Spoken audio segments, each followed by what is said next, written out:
Goddamn, guys. Goddamn.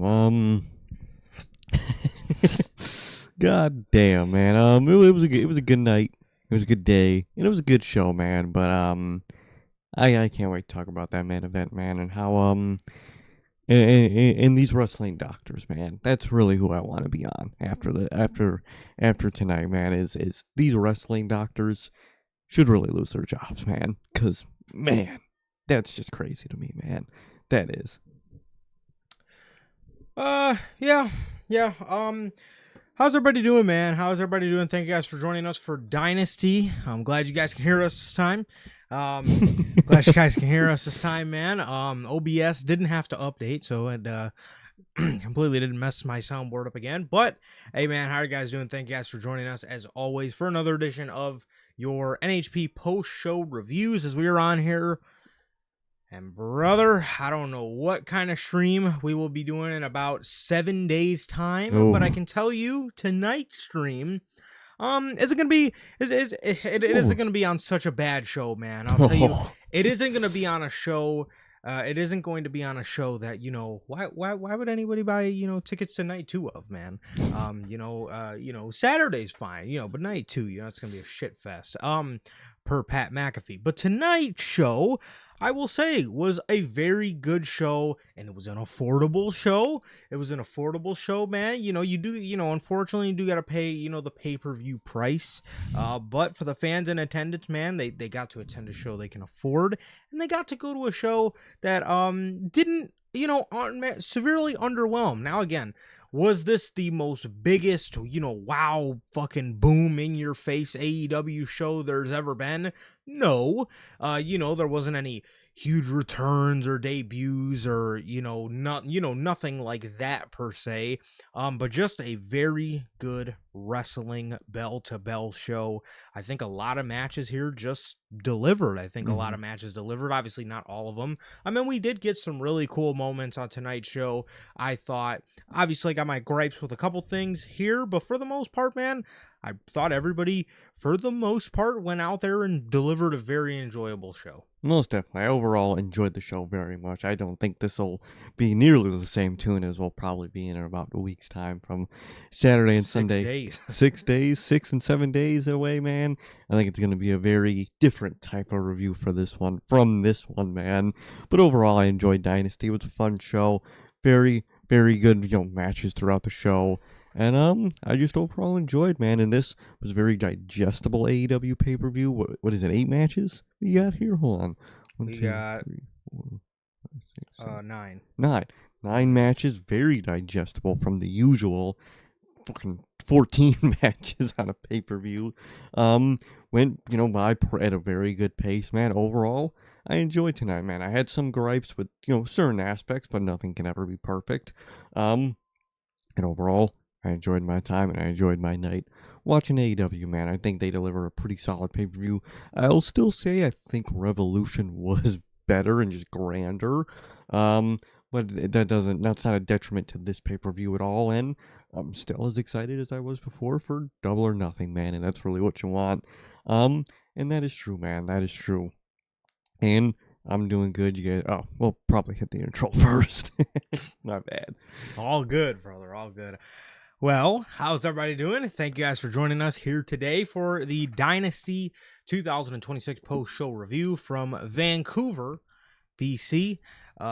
So, if this is your first time watching, guys, you know how the show works. Every Monday after Raw, we are on here with NHP Unscripted. Every Friday at 3 p.m. Central, we are on here with the news and for the pay-per-views for both WWE and AEW.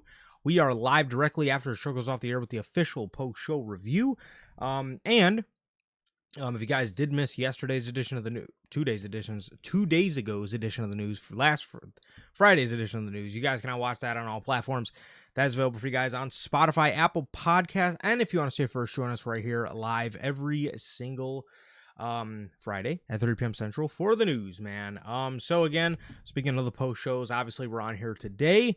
We will be on here in less than 24 hours with NHP Unscripted already, but anyways, speaking of the post-show reviews, we will be on here this Saturday after night 1 of WrestleMania, and in 1 week's time on Sunday after night 2 of WrestleMania.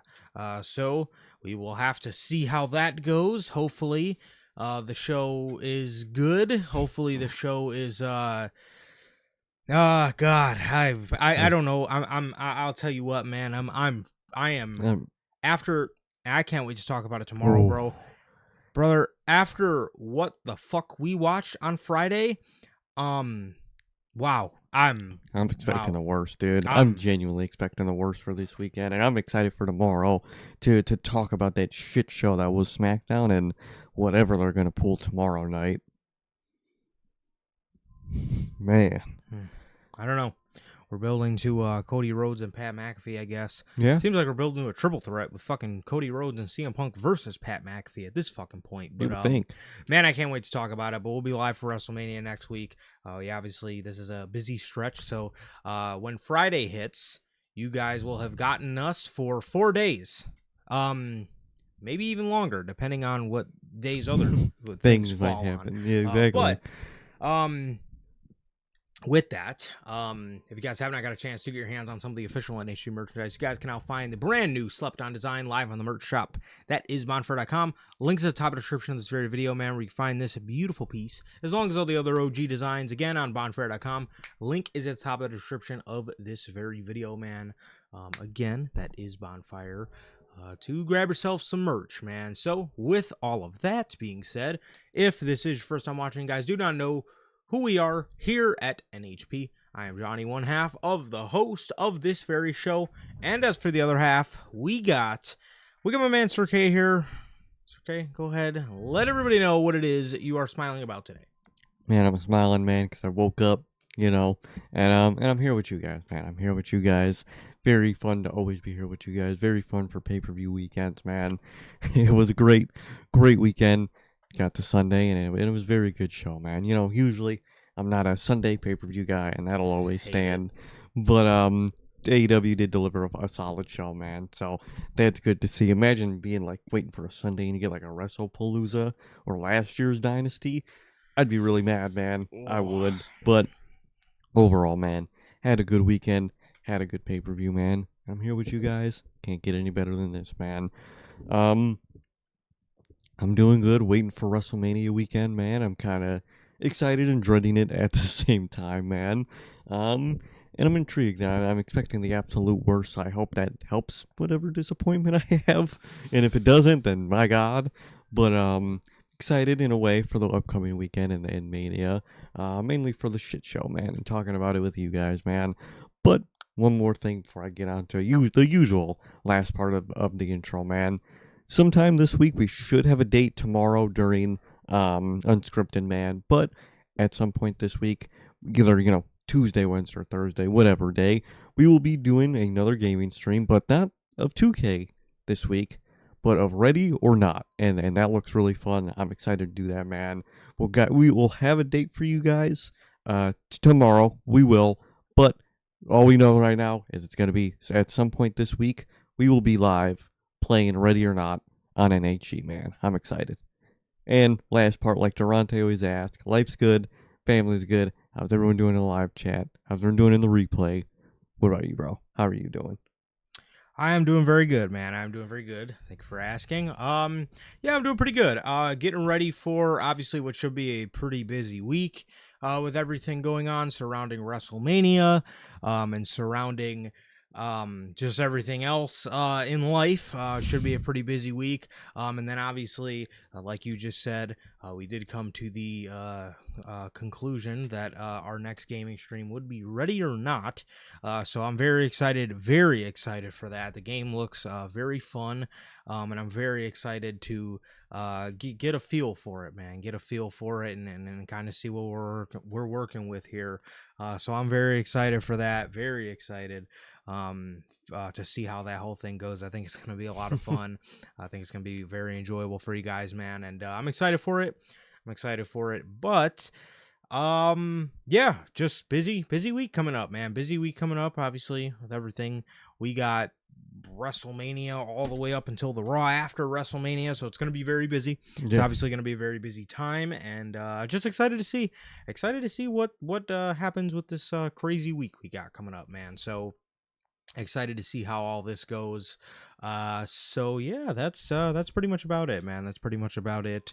But as for you guys, how are you guys doing? Thank you guys for joining us. We got my guy Hunter in the chat. We got OG. We got manager Logan. And we got my brother, Mr. Walk 'em Down and Walk the Country. Walk the country, man. Gotti says this summer he's going to try and test the limits of his body and mind. It's always a great thing to do, bro. Very good always thing. a great thing to do. He says he's going to walk from Wisconsin to Houston, Texas, about 1,200 miles, and 2 months of work. It's going to be a crazy journey, bro.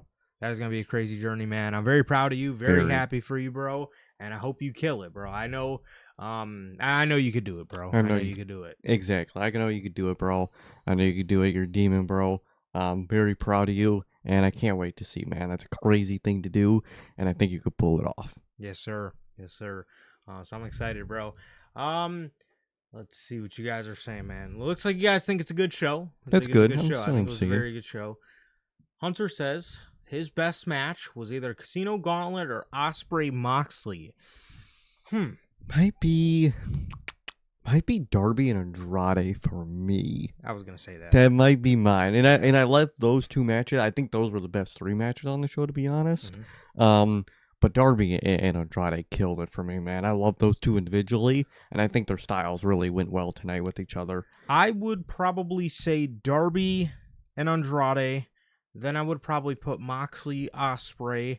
And then I would actually put FTR and CNC. That was a good match, I actually thought they delivered a really good match. That was a fun match, too. Overall, a lot of good matches tonight, man. Well, what about Jericho and Ricochet, man? Is that your top? Oh, my God. That was a way. Man, I can't wait to talk about that, man. That one was rough, man. Overall, that was my favorite. I love Andrade. I love Darby. I think their styles clashed really well tonight, man. Andrade was so fucking proud of him after that match. The way he was walking away, he was like, with that smile on his face, like pointing at Darby. When he was all the way up the ramp, I was like, bro, he looks so fucking proud of that man, because those two, they were striking. Those two beat the dog water out of each other, bro. I mean, that was like, jeez, like man, Andrade was putting a whooping on him, and he kept coming back with something even better, bro. So that's a Darby Allin match, right? And that's what Andrade's been looking for, someone to actually go strike for strike with, bro. And he found it, man. That's glad. Why I can't wait for him to get away from the Don Callis family, because two guys I think Andrade would fucking love are Kyle Fletcher, and he would love Konosuke Takeshita. He would love Fletcher, Takeshita, Mike Bailey. I think he would really like. That'd be a really good one. He has a lot of people.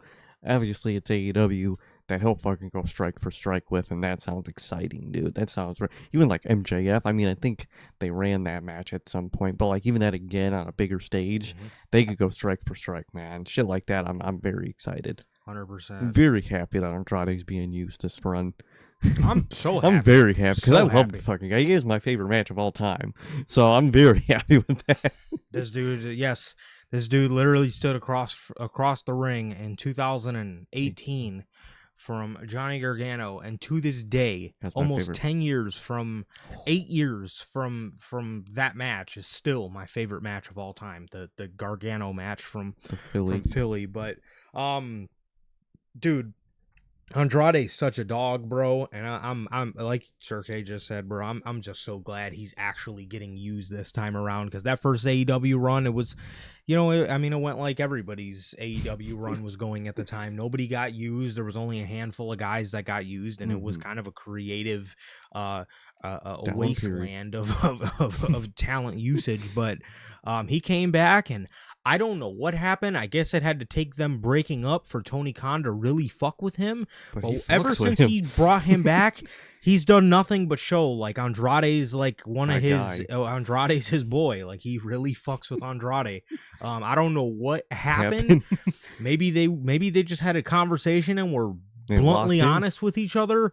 I don't know what happened, but sometimes, bro, shit happens, and you just got to work through it, and you're stronger on the other side. And I guess that's what Tony and Andrade did, bro. But But man, no, Andrade. I would personally say Andrade and Darby. I think for me, that was a slugfest, bro, in the best way possible. Best, and I love like hard hitting matches. Love that, like that favorite type of match, man.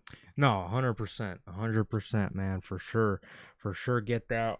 But yeah, let's see. Hunter had a good. Oh, Logan, bro. Logan says we would have got WrestleMania tonight if they stayed in New Orleans, bro. I seen that yesterday. Yeah, seen that yesterday on Saturday. We were at this video game lounge, and we were out with two of our buddies, man. So shout out to them. And and I literally, we were waiting for a Rocket League game to fucking load in. And I look on my phone and I just see like a what if post, and it was it said WrestleMania would have been tonight, April 11th and April 12th, and I was like, wow. I was like, that's so wild to think. That's so wild to think. So wild. Think that it would have been tonight. We would have seen whatever the hell Pat McAfee had in store for us. It would have been, I guess, yesterday at this point, or 2 days ago at this point. We would have already known. But now we are a week away. I gotta say, I know this is a Dynasty review. I don't want to just bury WWE. I know that's gonna happen tomorrow. It's gonna happen the weekend a lot. And all. I know the weekend they're gonna fucking get rough. It bad. Damn, what the hell was I saying? Oh, brother, I did it. He did it, man. Fuck. Oh, I gotta say, bro, I fucking hate this mid-April Mania shit. It takes so none of these bookers are that skilled enough to fucking book that long in between Rumble, Chamber, and then Mania. They're not skilled enough, bro. Tony wouldn't be, Triple H isn't, Vince God no wouldn't have been. Look at Tony between World's End and Revolution. It was just nothing. There's literally nothing happened. Man, I hate this middle of April shit. I can't stand it. I can't lie to you. I'm glad it's not on Easter. Yeah, I gotta agree with that, Hunter. That's the one thing. I'm glad it was not on Easter. That is true. I'll say that. That is true. My God, he's just not skilled enough to drag the build this far into April, man. He's just not. But man, I was looking at an edit the other day. It was like a WrestleMania 40 edit behind the Weekend theme song. Oh. And I was like, bro, it's too long. Exactly, I Tom. I missed it, dude. Dude, I gotta admit, I'm missing the Triple H vibe with those Weekend WrestleMania songs, bro. Let's get Low Life as a fucking Mania theme or something, dude. Let's get some feeling in our sport. Fucking be real, OG. Call Pitbull or something, bro. Something. We need to do something, man. Yeah. Hell, call Travie back at this point. I don't know, something, bro. God. You don't want to hear Fiend? That song is I can't listen to that song for another 3 years, dude. That song is on the fucking Madden 26 soundtrack, and every time it comes on, I gotta mute the TV. I can't listen to it, bro. I gotta wait a solid 3 years to like that song again. Oh, man. It was like, I wasn't even a big fan of the song. I didn't hate it, but I wasn't. It was fine. I didn't really care for it, bro. And then WWE got a hold of it, and every fucking chance they got, Fiend, like, bro. That's the word. It was just the Mania theme, but then they basically made it like the honorary Raw theme. Yes. And man, it was rough, dude. You would hear that every night. It was all over the show. Oh, it was rough. It was terrible. But yeah, bro, give me some of them Weekend songs back, bro. My God. Like Gasoline was such a banger. WrestleMania 41. Honestly, the only Weekend song I didn't really care for was Blinding Lights. I actually like that one. That's the only one to me that it's not that like I don't like the song. I think it's an okay song. It's not Fiend. I'll tell you that. I can listen to Blinding Lights, but out of all the Weekend songs that they did for WrestleMania, that one was my least favorite. I get it though. I get it. But everybody played that song at the time. Oh, it was all over the place. That's the problem. They picked a very popular song. Yeah. And that's just gonna like naturally. They chose Astronaut in the Ocean. What pay-per-view was that? Was that like an Extreme Rules? That was the one that Bray came back at Extreme Rules 2022. Astronaut in the Ocean, dude. I was plagued by that song on TikTok and shit. Oh, it was rough, dude. But I'll say, bro, Gasoline, the one for WrestleMania 40, that shit was a fucking banger, bro. And whatever one they did for 39, I thought was really good too. The 37 one was okay too, if I can remember. But 36, man. Blinding Lights. Again, it's not a bad song, but like that song was so overplayed at the time, and then WWE picked it up. But bro, Gasoline, dog, that shit was a fucking banger. And now we get fucking Travis. We had Travis Scott last year. But we get honestly, I don't mind the song, the Aerosmith one for this year. It's alright. It's kind of just a nothing burger for me. That's its biggest problem. Is I kind of feel nothing when I'm listening to it, but it's not like an overplayed annoying song, so I'm fine.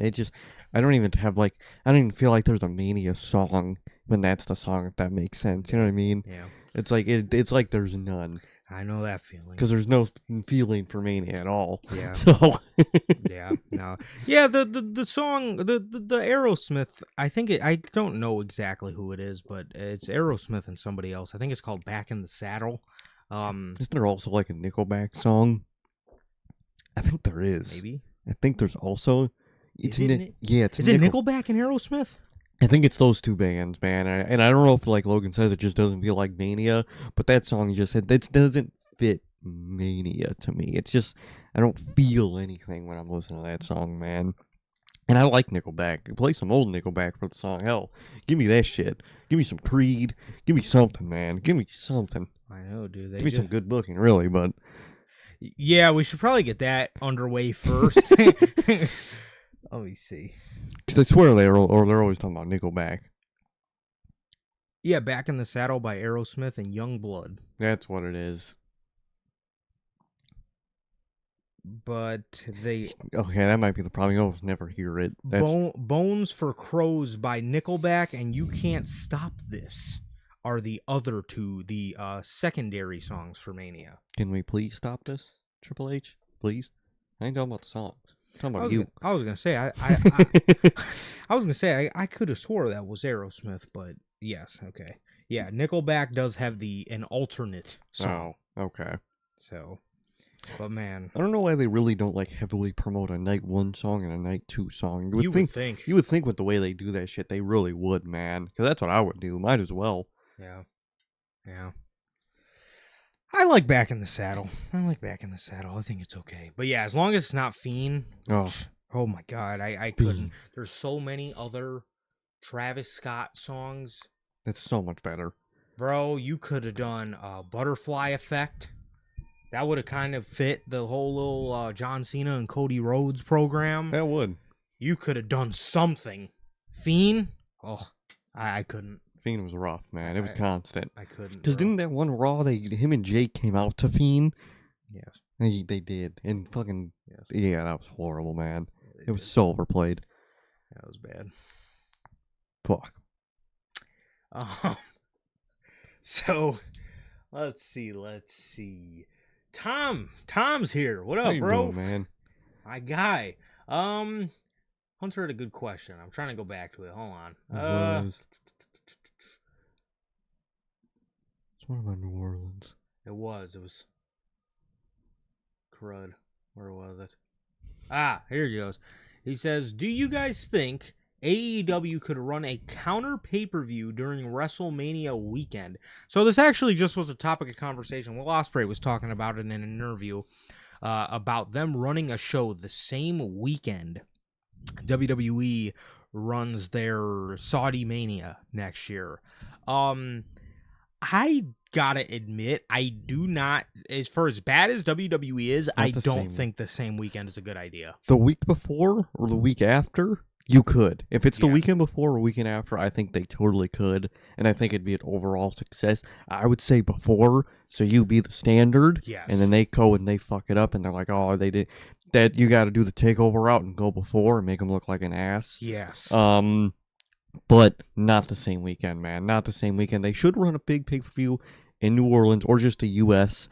like around that time, I really think they should capitalize and do that, but not the same weekend. At the end of the day, no matter how ass a WrestleMania it is, they're still gonna outperform them. That's just how it is. That's just the reality of it. But I would do the weekend before Mania. I think they could do that. 100%. I do not think running a show countering WrestleMania. I don't think a show on the same weekend, because obviously, there's the idea of like there's going to be a lot of fans that aren't going to go to Saudi Arabia, so they're going to need a show around that time to flock to. And I agree with that. I do. I think they should go whatever weekend is before WrestleMania weekend, and I think they could do and I think they can do a show that is I think they could do a show that's like I said, the weekend before. Fuck it. If AEW wants to have their first 2-night show, then fucking do it across both nights. If you really want something WrestleMania-esque, go to a stadium. You could go to the Jaguar Stadium. Or a baseball field. You could go to Wrigley. We talk about it all the time. You go to Soldier Field. Wait, no, never mind. We'll be in April. You could go to the Jaguars, where the Jaguars play. There's a ton of spots you could go.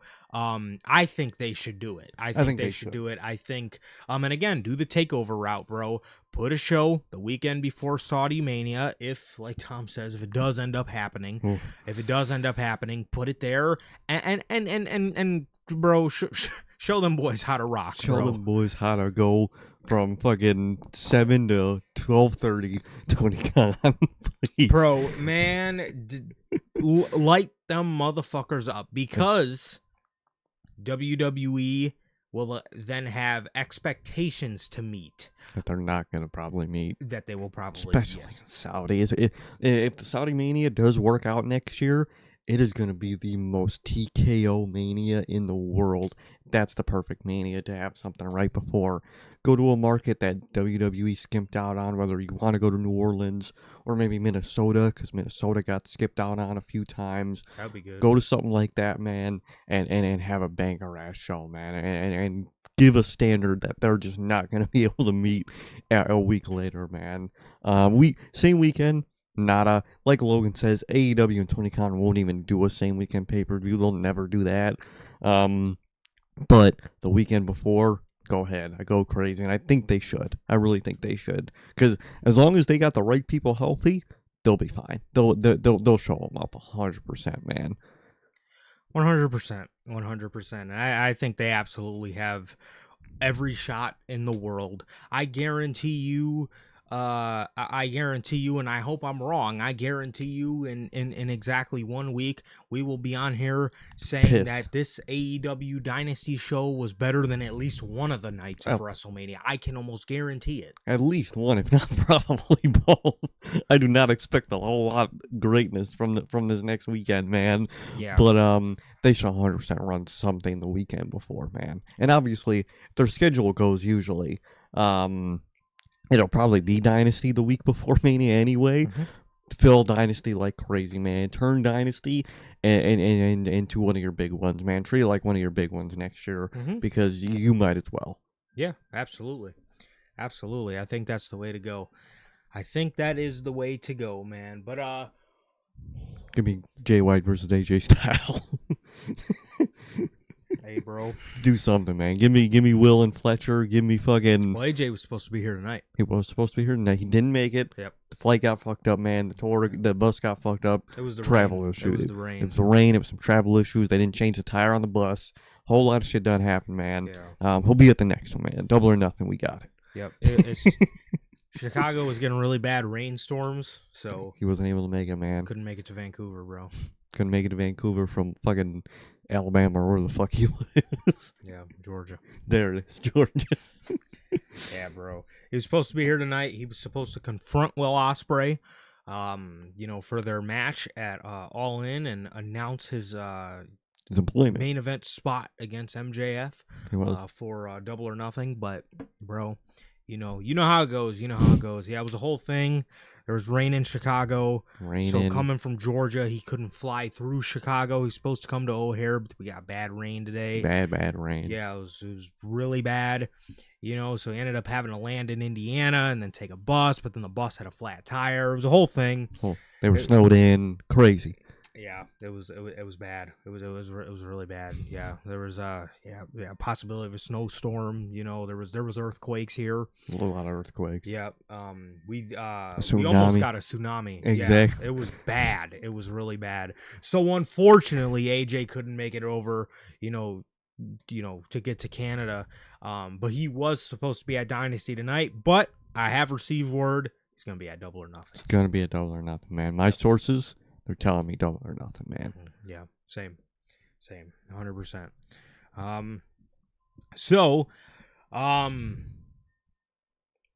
Yeah, it was a lot. It was a lot going on.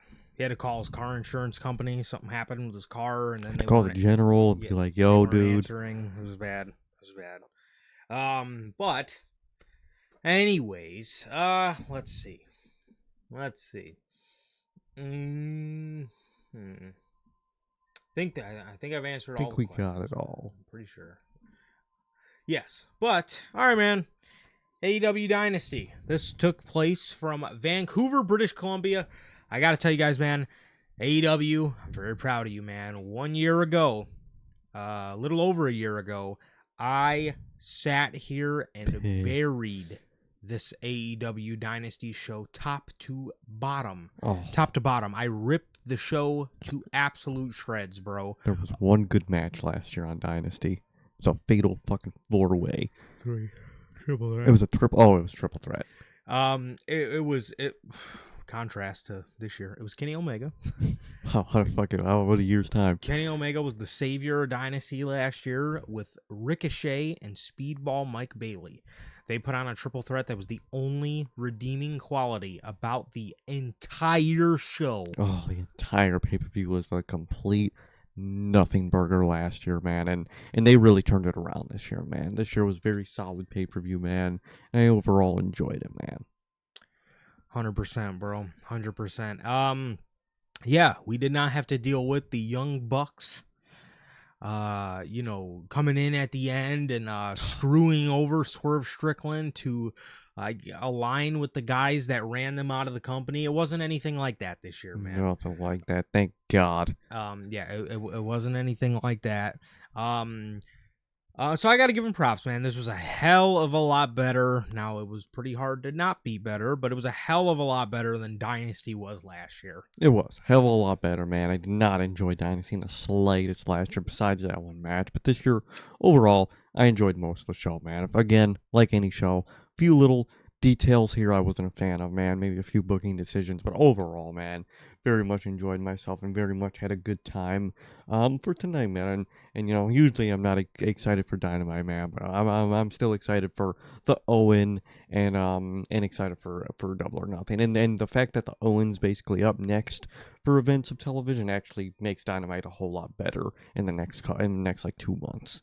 Yes, because Tony Khan can spam his random matches, but they will actually make sense. They will have value to them. Yes. So starting off on the show, we got this tag team match. The Young Bucks opened Revolution. I think Tony Khan's liking the groove of a nice hot open. I think he is. With in my opinion, the greatest tag team of all time in the world. Greatest tag team in the world today, and of all time, for me. Same. I think Tony Khan really likes opening the show with these guys, and I really think he's found himself. To very much enjoy his Young Buck opens. No, I think he does, and I do too. I love a good Bucks match, especially when they're against great wrestlers, which it's AEW usually always is. But Takeshita, Okada, some of the best, man. Mm-hmm. And I very much like this opening, man. I very much like this opening. Thought it was a great match. Thought it was a great dynamic between everybody here. Loved the ending. We'll get to that. But overall, man, I like the match a lot. Yeah, I really like the match a lot too. This was obviously there was a lot of commotion between Okada and Takeshita because I don't know. I can't remember on Dynamite if they said exactly if they won this match, if Takeshita would get a shot at Okada, but at least the way I remember it, I thought Takeshita just told Don Callis, "I want his belt." I think they just said it, and even on commentary tonight, they were like, "Well, we guess we know who's probably gonna face Okada next." Yeah. You know what I mean? So Yeah. it wasn't a guarantee, but it's happening next. Yeah, so I don't even think they had to necessarily win this match for That to happen. Takeshita to get the title shot. But when I heard that on Dynamite, I was like, "Oh shit. They are they're loading this up for AEW for AEW Double or Nothing, man." You know, it's really a great thing, you know, it's really a wonderful thing for Tony to like build something and then like actually give us the match, not 3 years later. It's really awesome that Tony Khan's able to do that, and we don't have Takeshita, you know, doing like this for 3 fucking years. You know, it's really awesome we're getting the match at Double or Nothing, and I'm actually very stoked for it. It really is awesome. I'm very glad we're getting that match. I'm very excited, and we don't have to wait 3 years with them just looking at each other and fucking giving them dirty looks and Judgment Daying it for 3 years, man. Very, very glad that's the case, man. And I'm very glad.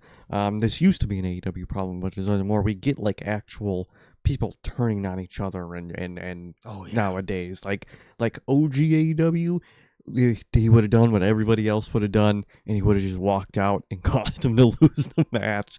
That's the only thing they used to do, man. But now people actually either legitimately turn on each other or they legitimately like help or just watch them lose, and they don't just leave. It's very, very good now, and I'm glad we're getting the things we're getting with AEW now. They really stepped up production the last few years. There was some sound stuff tonight with the video packages, but overall, man, well, like we said with Revolution, man, they're really nailing production, man. They're finally in the groove of actually having real production to their shows, and the camera work tonight, dude, was genuinely amazing, man. AEW always had pretty good camera work, and they always do like their occasional like crazy, insanely good shots. But like a lot of the ringside camera shots tonight were very like low, and they would like the cameraman would have it to his hip and like point it up, and all like the ringside stuff tonight looked amazing on camera. They really did well with the camera angles tonight. It did, and I appreciate it a lot. Yeah, like you said, the only thing that really got me tonight was during the video packages, the music was like a bit louder than like the people audio speaking. So like when like Darby or like I noticed it very heavily with the Jamie Hayter and Tekla one. Like when they talk, you could barely hear them, but like you could hear the music that's playing over the video package just fine.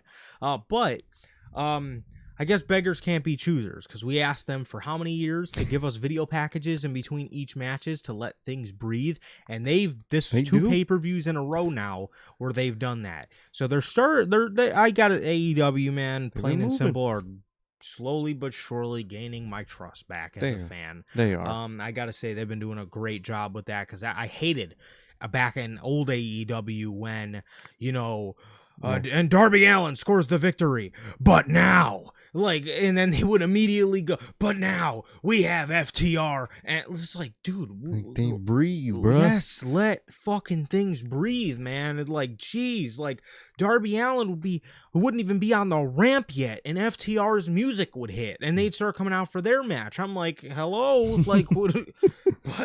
But they've done a great job at giving video packages and time for the ring crew guys to reset, the camera guys to reset, and everybody, the guys in the truck to just get a little break, play a video for a second, relax, and then go into the next match. You know, it's not just go go go go. So it's really been and I gotta say, these AEW shows used to feel like they were 7 hours long, partially because they were, but they used to feel like, I mean, a 7-hour show easily felt like you were sitting there for 20 hours watching a bunch of ridiculousness.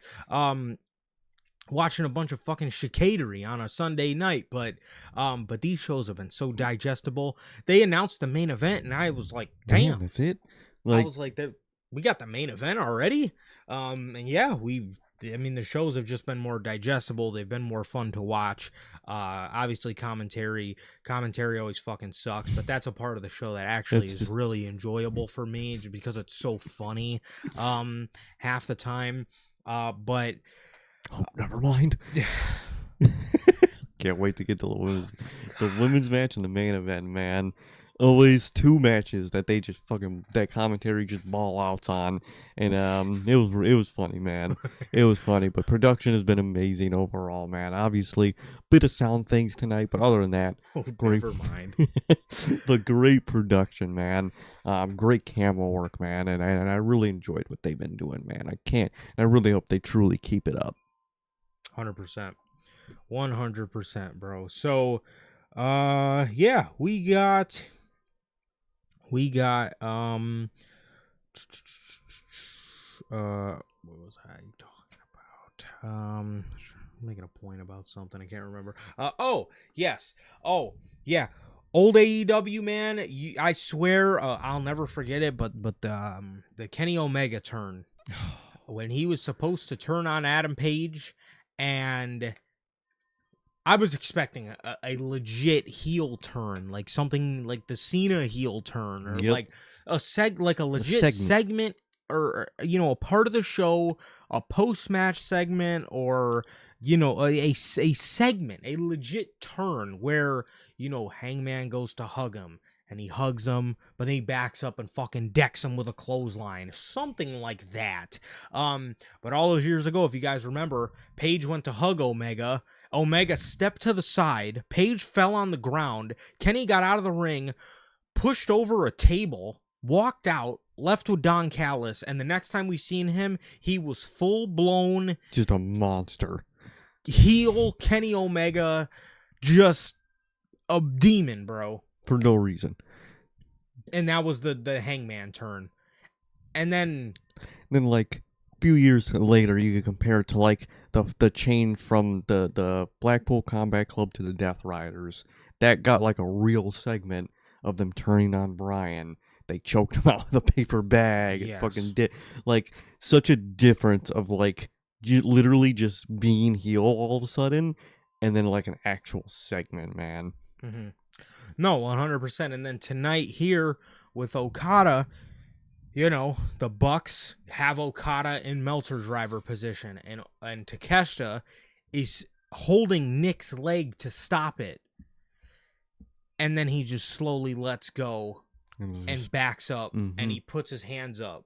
Hey, I can't stop you. Go ahead. Exactly. Go ahead. And he just slowly backs up and just watches Okada get slimed out to the point where like, okay, that's the moment where Takeshita turned. That's the moment where he said, okay, you know what? Fuck it.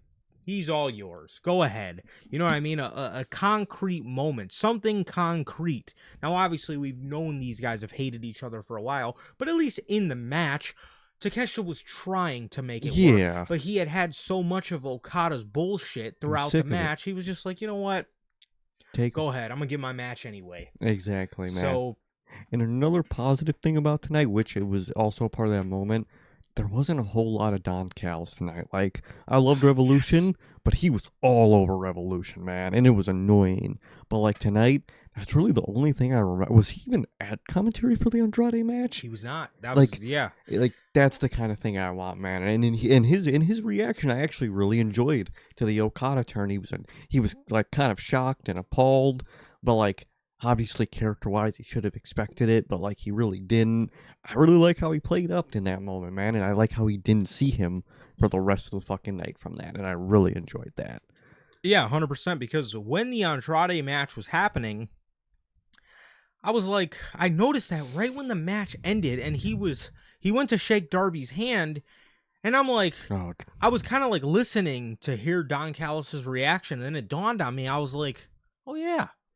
I was like, wow, Don wasn't out here for this. I was like, that's actually really fucking cool because, AEW has a problem with whenever any of his guys are on whenever any of his guys are in a match, he's on commentary.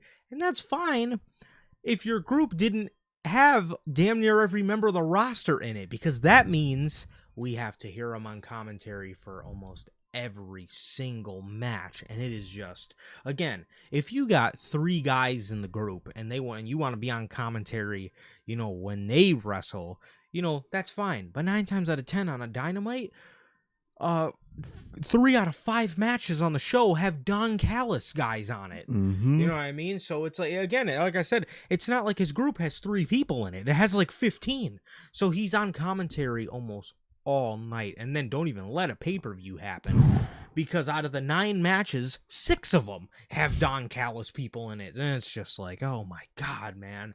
That was the biggest gripe of Revolution, man. He was in like 4 fucking matches on commentary on that show. Yes, that was annoying. Gets annoying easy. But we had him in the beginning. Something happened to his boy. Didn't see him all night, and that's the type of shit that AEW used to not also do, but now they actually do it. Something happens to someone, we don't see him for the rest of the night. Let it breathe. I like that, man. I like that, and I like that moment. I liked the turn with Takeshita, man. I like the way they did it, and I'm excited for their one-on-one match. I'm very excited, and I hope Takeshita gets it. And I think he will, to be honest, man. I think he will. Yeah, I think so. I think so for sure. I'm into Okada, bro. Takeshita is more valuable than Okada in AEW. Like, look. Okada's a legend. He's a Japanese legend. He's a pro wrestling legend. But dude, he is never around. And it's like, even when he is in the ring, it's just not. He doesn't care. Yeah, he just kind of seems like he doesn't really. I mean, every single time I expect a banger Okada match, we do not get the banger Okada match, bro. No, we really don't, man. And like, look how much better the Continental title has looked since it's been off of Okada, man. I think the same thing with the international title, whatever the fuck it's called, it will be when Takeshita wins it. And that's the thing too, bro. Look at how the international championship used to be perceived. It used to be a beast title, man. It used to actually be like a real secondary mid-card title, man. Yes. Then Takeshita and then Okada won it. It was not, man. And the Continental Crown was never till Moxley got it, and we actually see it on Dynamite on pay-per-view. It's actually being defended, and it's valuable. And that's very nice to see, man. I'm very glad we get to see that. 100%. 100%, man. So that was that. The Young Bucks won via a Meltzer driver to Okada by way of Takeshita letting it happen. So his boy get took, and he got took, and he lost, man. Yep. Yeah, he did. So the Young Bucks take this one. What is next for the Young Bucks? I am assuming it's going to be in that CNC FTR circle, I'm guessing. Yep. I could maybe see at Double or Nothing FTR facing a completely different team, and then maybe the Young Bucks, and Christian and Cope kind of get into it, and then maybe that's like a just a regular tag match on Double or Nothing. I could see that, and then something happens where they kind of interfere in whatever each other's match is, and either way, I think no matter what, it's gonna end up resulting in at all in that big TLC match they want to do, man. Yeah, for sure. Yeah, so I think it'll trend in that direction. Unless we straight up get the triple threat at Double or Nothing in a regular match, but then, they end up saving the TLC version of it for All In. I could see that too. So, I don't know, but the Young Bucks win that, and then obviously I think for Double or Nothing, we are headed towards Okada versus Takeshita. Most definitely, man. Most definitely we are, and I'm excited. For sure. Man, pay-per-view is good, man, but the worst part is right here, man. The start to this match, Jericho versus Ricochet. Man, dude, why did they have a 5 to 7 minute aura off like the Roman Reigns and fucking Cody Rhodes of WrestleMania 40? Why are they having an aura off? It took them like 6 minutes to start wrestling. And how long was this match, bro? I legitimately got up to go grab to go to go what was I doing, cleaning up. I Cleaning went to, up the pizza. I went to clean up all the plates and shit, and was gone for a minute, and when I came back they hadn't even locked up yet. Nope. He sat down and they locked up finally, man. Man, it was fucking rough, dude. I mean, and there were points in this match where Jericho, was hitting cool shit. There was, man. But overall, dude, I get it. I get not going to WWE, and I get his reasons. But man, why does he have to be a wrestler on television still? He couldn't just be in the back, because there's no purpose to him out there anymore, man, whether it's creatively, whether it's in-ring wise, man. Man, it was rough for Jericho. And again, he did some stuff that was pretty cool, but like not enough to equal him worth it being back in the ring, man. It really does not. 100%, man. Gotti is back. Mr. Walk him down and Mr. Walk him down and walk the country is back. We did, man. I did, bro. I did. We said a few words, man. We said a few words, but long story short, man, I'm very proud of you, bro. That's an awesome thing to do. I'm excited for you, man, and I'm very proud of you trying to take that on. I'm very proud of you, man. I know you could do it. I know you got it in you to do that crazy task, man. And I'm proud of you, man. I'm excited to see you do it. Absolutely, bro. Absolutely. Yeah, man. The thing with this, bro. Again, this wasn't to me, bro. This wasn't the most abysmal. This wasn't the most abysmal thing that I've seen from Chris Jericho. No. I've definitely seen a lot worse from Chris. I don't know. I just don't. You just don't. Sometimes you just gotta read the room. Yeah. Okay, and what I read when Chris Jericho walks in the room is nobody is really that interested. Like, if you, why? I swear, bro, if you watch his entrances from early AEW, and the crowd is hot for him, very hot for him. They're singing Judas. They're going crazy, doing their thing. They sing Judas long after the song cuts off. Mm-hmm. And he comes out now, and nobody sings. Absolutely nobody sings until Jericho gets in the ring and hypes them up to sing, and then they shut the music off and they sing, but it's very low. It's nowhere near dude. I remember back in the day, non-wrestling accounts used to post the videos of people singing Chris Jericho. In the modern day of wrestling, Chris Jericho is one of the pioneers of people singing theme songs. Yeah. Obviously he wasn't the first, but he was one of the big ones. He was one of the big ones with the Nakamura's and the Bobby Roodes. I would say he was really the first one in AEW. Yeah. That was but he is a pioneer of people singing the wrestling songs. And I remember these non-wrestling accounts would post man, these wrestling shows these days are like concerts.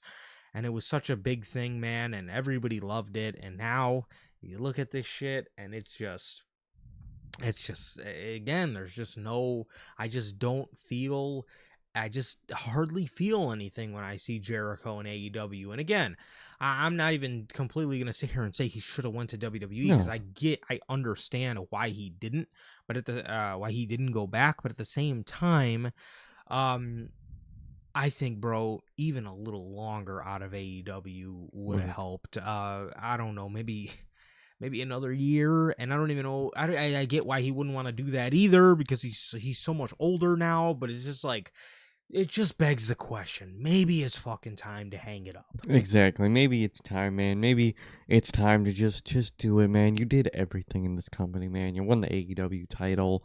You faced every main eventer you could have faced, man. You had all the feuds, all the factions you could have had, man. It's just, you just got nothing to do, man, and it's pointless just staying around when you don't need to be, and you want people to want you there. Even when you're retired, you want people to want you there, and I really hope he could have that, man, because he's so around, man. It gets to the point where people just want him to retire, and that's really not a thing you want to have. You want to be a Batista, a Cena, an AJ, where people are like, damn, bro, you still got it. You still got matches. You still got energy in the tank you could do.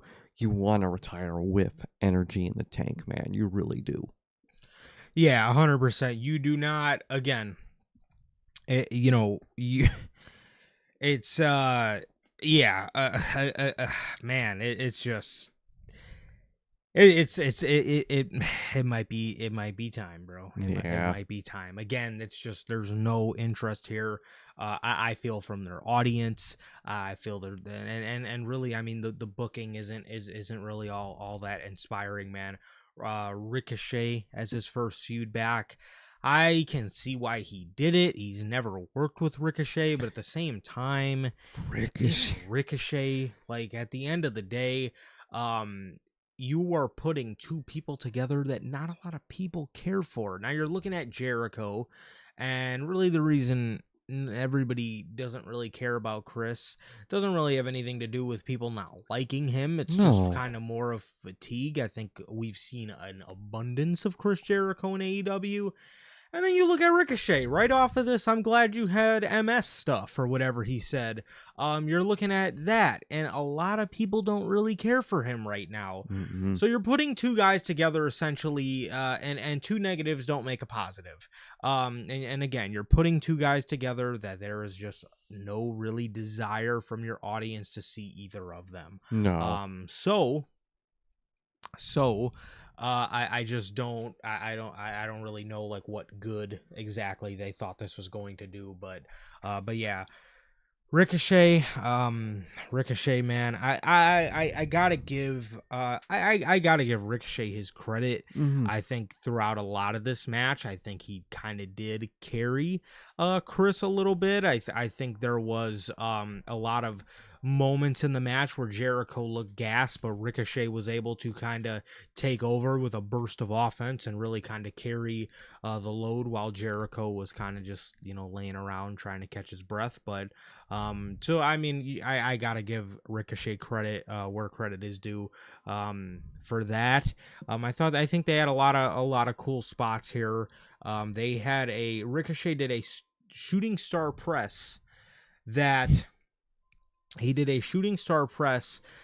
was countered into a code breaker, which I actually thought was a really, really cool spot. Ricochet sold the hell out of it. You had Jericho get Ricochet in the walls of Jericho, but Toa Leona grabbed Ricochet and pulled him towards the ropes. They distracted Jericho, and Ricochet was able to hit a spirit gun. And the demanded him to hit Jericho with a lion salt, which sealed the deal, and Ricochet won the match. Here tonight, and defeated Chris Jericho in his first match back. That makes sense. Why would Jericho? It's kind of the same thing they did with Will Ospreay and Jon Moxley. Is like, why would they? I get the logic behind it. Why would this guy who's been out of action for a year beat a guy who's been working his ass off, like been used to the weekly in-ring work and stuff? I get it, definitely. I get it. I understand, man. It wasn't a bad match. It was just kind of unfortunate, and the first like 7 minutes of the match were really annoying. But there was cool stuff. Jericho was able to do cool stuff. Ricochet was able to overall carry him and lead him to a very doable match, man. And I do like the fact that Ricochet won, man. I'm not a big Ricochet guy. I was at first when he first joined AEW. I actually really liked what he was doing. I don't like the Demand. I think that's the biggest killer in his act. Is those two, the Demand. I just feel nothing with them. And with Jericho next, man, I'm very scared that his character is going to feel like he needs some help and do good old faction Jericho after this match. I'm very scared for that. But overall, it wasn't bad. I think Ricochet winning was the better option overall, and we'll see how everything goes from here, man. I feel like these two are still going to be wrapped in each other, and that's also why I feel like it's going to be faction Jericho time after this, man. And that's the most scary thing is who's going to be in that vortex, man. Yeah, who's gonna have the uh, unfortunate demise of being in another group with Chris Jericho. But He's already dead, so you could just do Guevara. It's already a dead act. I mean, no one cares about Sammy Guevara anymore, so might as well just put them back together. Might as well just get the inner circle back with the guys you got left. None of them mean anything anymore. bro, that may send Sammy Guevara into a frenzy if he has to fucking work with Chris Jericho again. But that man, that man. But yeah, so, yeah. Ricochet, I gotta say, I was very shocked when these two started feuding with each other. I originally thought that this was going to be Ricochet's punishment Yeah, I for thought the too. whole MS stuff, but He won. but he won. So I was very very shocked. I was very shocked about that. Definitely thought that he would definitely thought he would be losing as like I said, as a bit of a punishment, but he beats Chris Jericho again. Man, the match was not the match was I've seen a lot worse from Chris Jericho. Oh, yeah. But at the end of the day, man, this was absolutely nothing that got the house rocking at all. In fact, for most of it, everybody was like sitting on their hands except for like the shooting star press into the code breaker spot. That was pretty much about the only time anybody kind of got up or gave an ooh and ah. But yeah, for the most part, again, just two acts that nobody really wants to see. Most definitely, man. Tom, if he joins the demand, that has got to be an all-timer for like the worst faction ever. That might beat out like the fucking that's a bad faction, man. If that happens, You think he's gonna beat out the Dogs of War or the Mid-Card Mafia? I don't know about that. That was bad, man. That was bad. Baron Corbin, Bobby Lashley, and Drew McIntyre. That was horrible, man. That was all of them at their absolute worst. Man, that was rough. Well, it was Baron Corbin's fault, in 2019. Was it? Who said that? Vince. Oh, it was his fault that it was bad. Remember they blamed him? They did. Oh yeah, they did blame him. Yep. WWE television was so bad because of Constable Corbin. Because it was him. Because we booked him, so he's bad. We booked him to be in the spot, but he's bad. That was Vince McMahon to a T, bro. If he booked you in some dumb shit and it sucked, it was your fault, no matter what, man. 100%. No matter what. Yep, it's him. Unless you were Roman Reigns, and it was never your fault, and it was never no one's fault. It was the fans' fault. Then you got the IC title as punishment, or the US. Yeah, the US title as punishment. Hey, Gotti, I get it, bro. You gotta have the grandpa lore. No, you do. One day, gotta have the dad lore, the grandpa lore. You gotta have it. Yeah, 100%, bro. Completely get it, man. But yeah, that was that. So Ricochet won with a lion salt, and Jericho went down for the 3 count. So whoop-de-fucking-do. We got next Darby Allin versus Andrade in a match that was my favorite match of the night, man. I thought this match delivered, absolutely delivered. I thought it did too. I absolutely loved this match. I loved the dynamic, the hard-hitting strikes of this match, man. I'm a big Darby guy.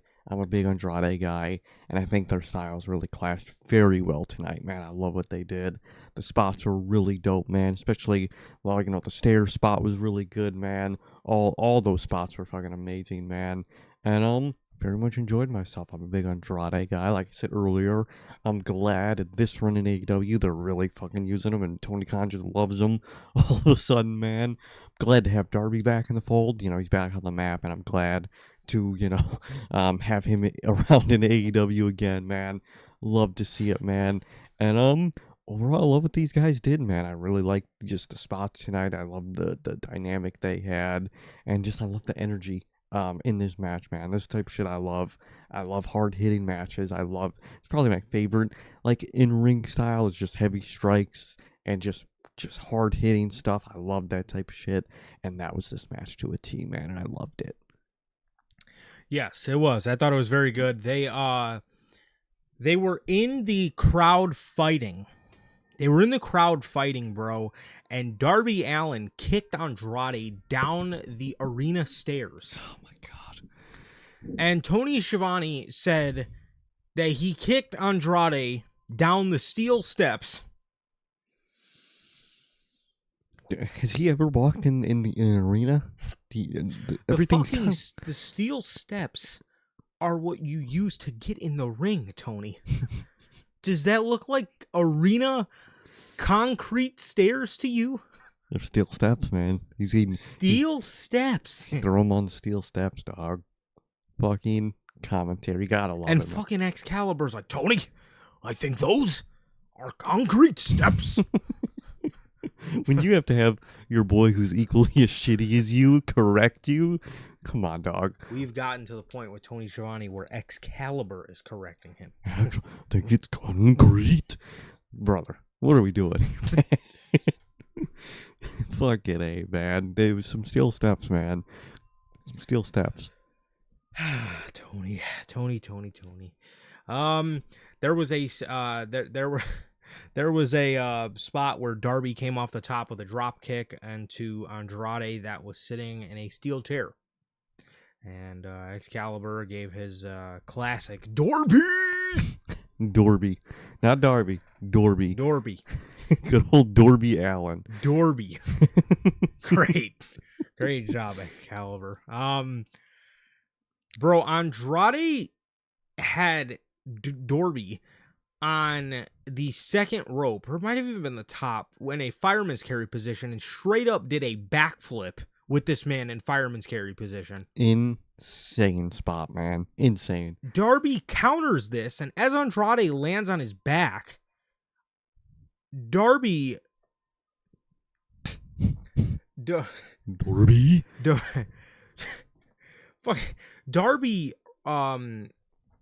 what did Excalibur say? Oh, Darby slips free. He slipped onto Excalibur, or I would pay to see that, actually. He slipped onto Andrade. I would pay for someone to land on Excalibur, dude, just to hear that. Oh, man. Look out! It's just like what he's saying. Look out for it. You just duck. Look out. He would say that too. He would have someone barely towards him and just look out. Oh, guys, look out! Oh, guys. Oh, bro, that'd be goated, man. I fucking love their commentary. It's so bad. It's amazing. Excalibur's the man. You can't touch their commentary. He's dead ass one of the best in the game because he's so fucking terrible. So he's like, Darby slips free. He slips the half, and Darby gets Andrade in a crossface. He gets him in a crossface, which was a very cool spot. Very cool. I don't know how Andrade pulled that off. No, I really don't know. That man is a monster. Bro, Darby Allin went to do his code red in this match. This is one of the best spots out of the whole match, bro. He went to do his code red, and he slips his legs under Andrade's arms, goes to execute it. Andrade flips him back. He rolls off of his back, and then he does his big boot into that turnaround elbow and cracked the shit out of Darby right in his fucking face. Mm-hmm. That was an amazing spot, dude. And Darby Allin actually ended up winning this match against Andrade with his figure 4 looking roll up move that he does, man. So Darby wins, and after the match, Andrade walks up to him and gives him a handshake. He shakes Darby Allin's hand. He raises his hand. He points at him, and Andrade, the camera's following Andrade as he's walking up the ramp, and he's clapping. And he's like pointing at Darby. He was so proud. He was so proud. You can tell Andrade fucked with Darby Allin, bro. He really did. You could tell he really fucked with him, man. You could tell how stoked Andrade was after that match. And I thought these guys were great here tonight. And yeah, it was a very good match. My personal favorite of the night. Same, my personal favorite. I thought it was a very good match. You could tell Andrade loved working with Darby tonight, man. He wanted that hard hitting type of match, man. And that big boot fucking turnaround elbow, dude, dope ass move. I love. That's one of my favorite moves of him, man. He always hits it so perfectly, dude. Great match from these two. Amazing spots. Amazing commentary on these spots. It's just the type of match I love to see. I love a good hard-hitting match, man. This was it, man. Like the fact that Darby won. He got the world title shot. Hopefully it's not what they said it's going to be, man. But overall, love what they did here tonight. Absolutely, bro. Absolutely. Yeah, they did very good stuff. Very good stuff. And Darby Allin is now the #1 contender for the AEW World Championship. And a little bit later in the night, he says that they're going to be in Washington this Wednesday, and he's going to be watching the main event. So I guess that means, are we getting this main event match on Wednesday? Are we getting this AEW World Title match on fucking Wednesday? Because I assumed if Darby won this, that this would be the Double or Nothing main event. I would assume, and there's a chance it still might. I could see something happening, either if they do announce a match during the match, or maybe Darby gets taken out before the match, so he has to, change his title match to the pay-per-view. I hope it's something like that, and I really hope Tony doesn't just blow his load on Wednesday and just just do it already, man. I really hope something happens to extend it to the pay-per-view. I hope so, man. I could see that, especially with given MJF's character. I could see that, so I wouldn't be shocked, but I hope so at least, man, because I wouldn't be shocked if they just kill it on Dynamite and just move on. Well, they have announced that live Wednesday, April 15th at Spring Breakthrough, it will be Darby Allin versus MJF for the World Championship. Hopefully something happens. Hopefully. And like Darby gets taken out, or I can see MJF cheating at some point during the match. Maybe they get disqualified. Something like that. I hope so. For sure. But yeah, so, hey man, that was this match. I thought it was absolutely amazing, and I really hope that this match on Wednesday, again, there's an attack, or they go to a time limit draw, or something with MJF and Darby Allin to the point where this gets extended to the Double or Nothing main event, because I think it will be a great main event for Double or Nothing. But I also could see if Tony kind of wanted to give us a nothing match for the AEW World Title for Double or Nothing, because maybe he wants to end the show with the Anarchy in the Arena again. That is true. So I could see that being the case, but we will see. I wonder what Anarchy in the Arena will be this year. United Empire versus Death Riders. I could see that. Unless Will's in the finals to the Owen. Unless if he's not in the finals to the Owen, I could see that. If he is, hopefully it's not going to be like Dogs versus Conglomeration. That would be very disappointing for Anarchy in the Arena. But I could see, because I think Gabe Kidd just started a war with New Japan. I could see the Dogs against like the Conglomeration with some buddies from New Japan or something. I could see that, man. I could see that. Hopefully it's more like Death Riders related something. I would love Death Riders United Empire. I really would. That's what I'm hoping for, at least, dude. I really am. Yeah. Absolutely.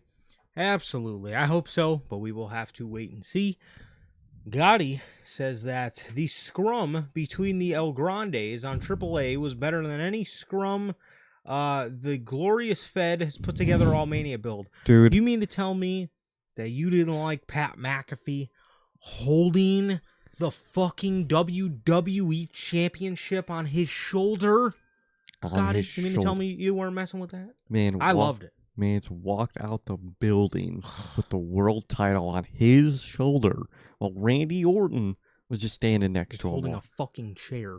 horrible shit, man. But they were beating the shit out of each other. That's a brawl. It looked great. They literally have had a better brawl than fucking almost everybody. The only people that have been having good brawls, in the Mania build itself, have been Liv and Vac here. Those are the only like good brawls that's been. All the other brawls are just the most generic thing ever, man.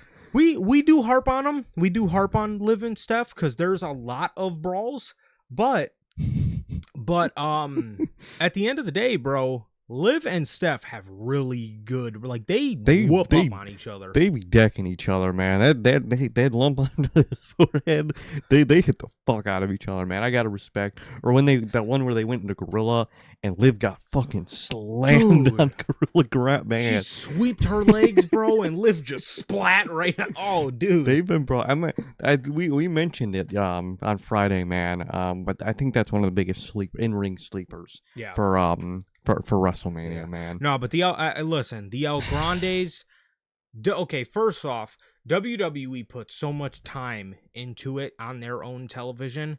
It's annoying that that's not going to get some type of Mania payoff where we actually see Chad Gable come back to life. Exactly.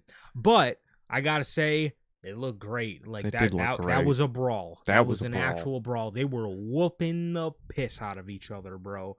15 seconds per no, for real though. Oh, legit. They are definitely making the most out of the time that they're given. Unfortunately, they're not given a lot of time, but they're making the most out of it. They're giving the most of their fucking 20-second beats down every week. Drew and Fatu. Okay, here's the thing with Drew and Fatu. Drew and Fatu for me has become bearable based off the fact that I can see both guys are really trying. I can. And B, Cody and Randy got so bad. That's by default, I think, like, okay. Like, I've learned to respect the simplicity of their feud because Cody and Randy got so ridiculously complex and so ridiculously stupid with all these moving parts. I've learned to respect, like, okay, Jacob and Drew just hate each other. They want to beat the shit out of each other. Unfortunately, they don't have the budget to buy real fake handcuffs. But I can respect the simplicity of it based off of what we've been seeing with this ridiculousness from Cody Rhodes and Pat McAfee's feud. No, exactly. Randy or no, it's Cody and Pat McAfee's feud at this point. It's Cody and Pat McAfee at this point. But yeah, I do respect what those two are trying to do. I think the equipment they're giving and like the segments they're given doesn't really do them justice, but I think they've been doing their best to make it work. Yeah, 100%. So, well, apparently the guy who attacked Jacob was Tama Tonga.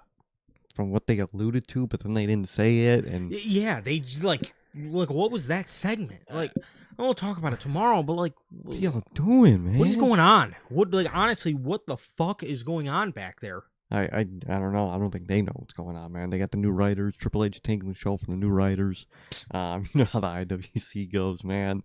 But it's been rough, and I can't wait for tomorrow, man. Goodness sake. Camille returns and attacks Willow Nightingale. And she's getting a TBS title match at Spring Breakthrough. Mm-hmm. Camille is back. Look at that. She was on American Gladiator and was doing her thing over there and was gone from AEW for over a year, I think. Been a while. And now she is back. So, God, it's had to have been almost 2 years. It had to have been a minute, man. Yeah, it's gotta be. It's absolutely gotta be. Oh, is it at least close? But yeah, Camille's back. I'm glad to see her back, I guess. I'm glad AEW and her were able to work everything out, but I mean, she's back in AEW, so I hope everything goes well this time. We'll see how it goes this time. We'll see how strong she's booked this time, and hopefully it goes better than last time, because last time she just looked horrible. She was a horrible heater, horrible, big type, character. They just did it horribly, man. So hopefully it works out better this turnaround, man. I really hope so. 100%. 100%. Oh, wow. Yeah, it was about a year and 3 months. It was November 27th, 2024. Man, that's crazy. 100%. 100%.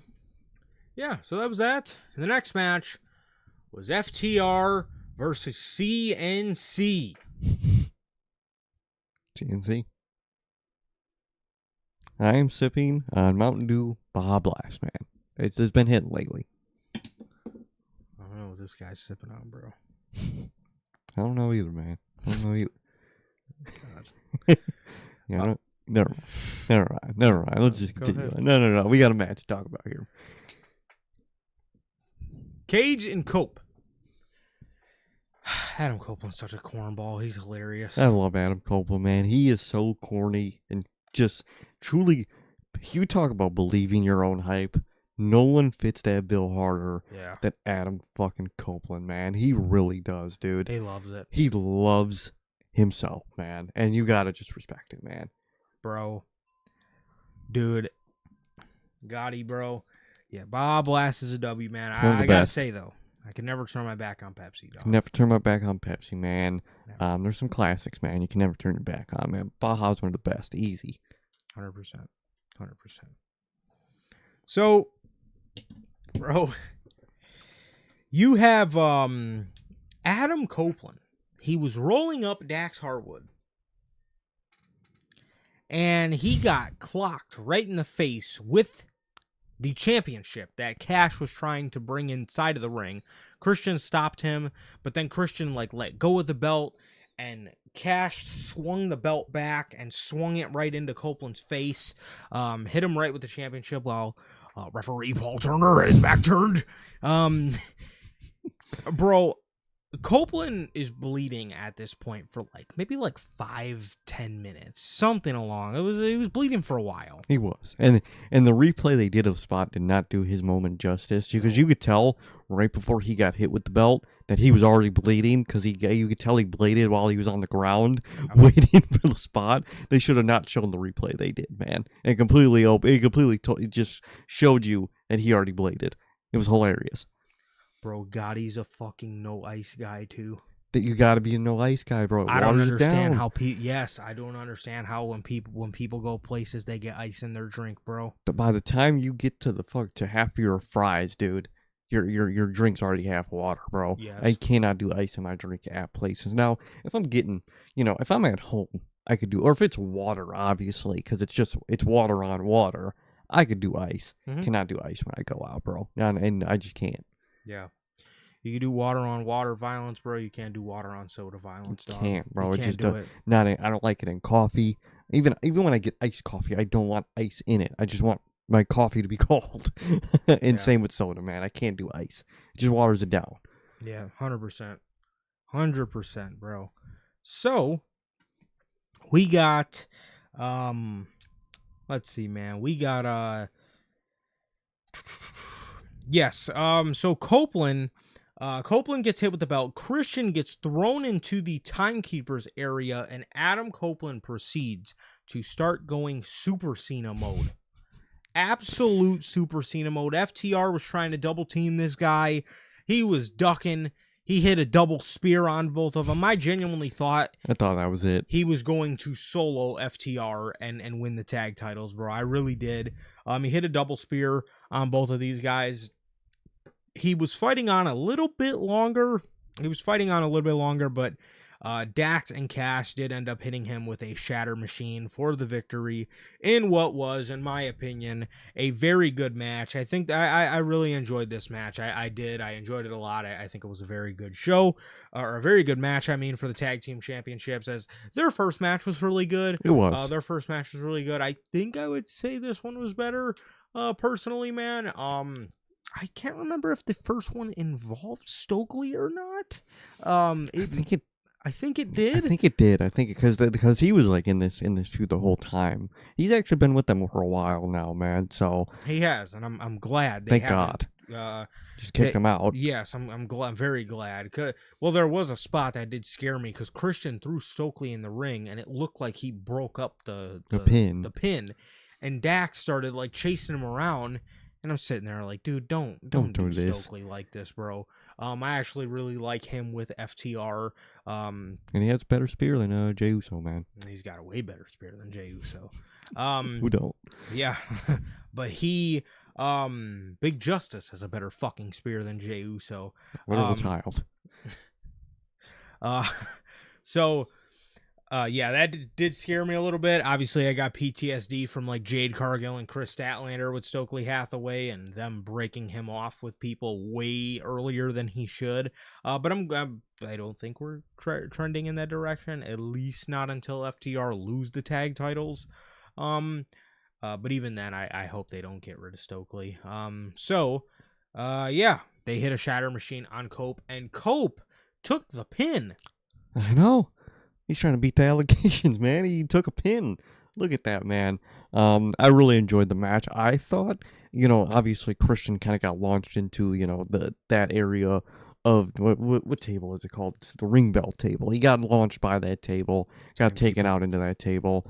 I thought he was gonna kind of get up and while no one was looking, he was gonna ring the ring bell to distract FTR. But he laid down the whole time. He was out for the rest of the match at that point. And although he was able to Super Cena for a little bit, Copeland took the pin, man. That shocked the hell out of me. I couldn't imagine him taking a pin anytime soon. But I guess that means he really likes FTR, man. Those are his boys. Quite literally, those are his boys. So it makes sense that he's okay to lose to them. Not Finn Balor, though. Not Finn Balor. But overall, very much enjoyed the match. I think I will agree with you, and I think I liked this one a little bit more than their last one, man. Both are very good. I'm excited for what these two do next. Like we mentioned, man, they're definitely gonna involve the Young Bucks at some point. They're gonna be a big trios thing with the TLC match. Whether they do the TLC match at All In, maybe Double or Nothing, maybe they do it just a normal triple threat, like you said. Whatever. I think they're all still somewhat gonna be involved in each other. Going out of this pay-per-view and going into Double or Nothing, man. Enjoyed the fuck out of this match. Really liked the FTR in this one. I like CNC in this one, man. Adam Copeland took the pin, man. That's the big shocker for me, man. He really likes FTR, man. And I'm glad, and I like what they did tonight. 100%. He's only willing to do it for his boys, but he did it. He did it nonetheless. Is it his first time being pinned in AEW? It's one of the only times. I know that, but didn't he get pinned once for the world title and that was it or something? Was it something like that? I don't think so. What about the Moxley match where he not the Revolution one? I know he didn't get pinned in that one. What about the one, remember where he suplexed him on the nails and the nails were stuck in Moxley's back? What type of match was that? Was that one where he technically didn't get pinned type of match? Was it wouldn't have been a last man standing or something, but I don't remember him getting pinned before. I'm very curious on that one, Gotti. I don't know if this is his first pin in AEW. If it is, that's wild. But I don't remember him getting pinned before this, man. Even at that Moxley match, because he lost the match. But I don't know if he got pinned. Huh. Yeah. When was that match? The Moxley match was post Dynasty last year, or post Revolution last year. So I'm assuming it had to have been in the month of April. How did they? I don't know if you. It was via submission. He choked him out, and he passed out. Yeah, that's how he went. So yeah, I think this might be his first pin. Huh. At least I think it is. That's just fucking wild. How long has he been in AEW? 2 years? Yeah. Fucking demon, dude. You gotta respect it to an extent. Let's see. Oh man, Gotti, that was the worst. When they made Cage waste that contract, that was the worst Adam Copeland thing in AEW. Was that moment right there, man. That was rough. But I think this is his first pin in AEW, dude. He's been pinned twice Okay. in tag or trios action. Oh, okay. Okay. While he has lost singles matches, none of them have ever been directly by pinfall. Shit. What the fuck, man?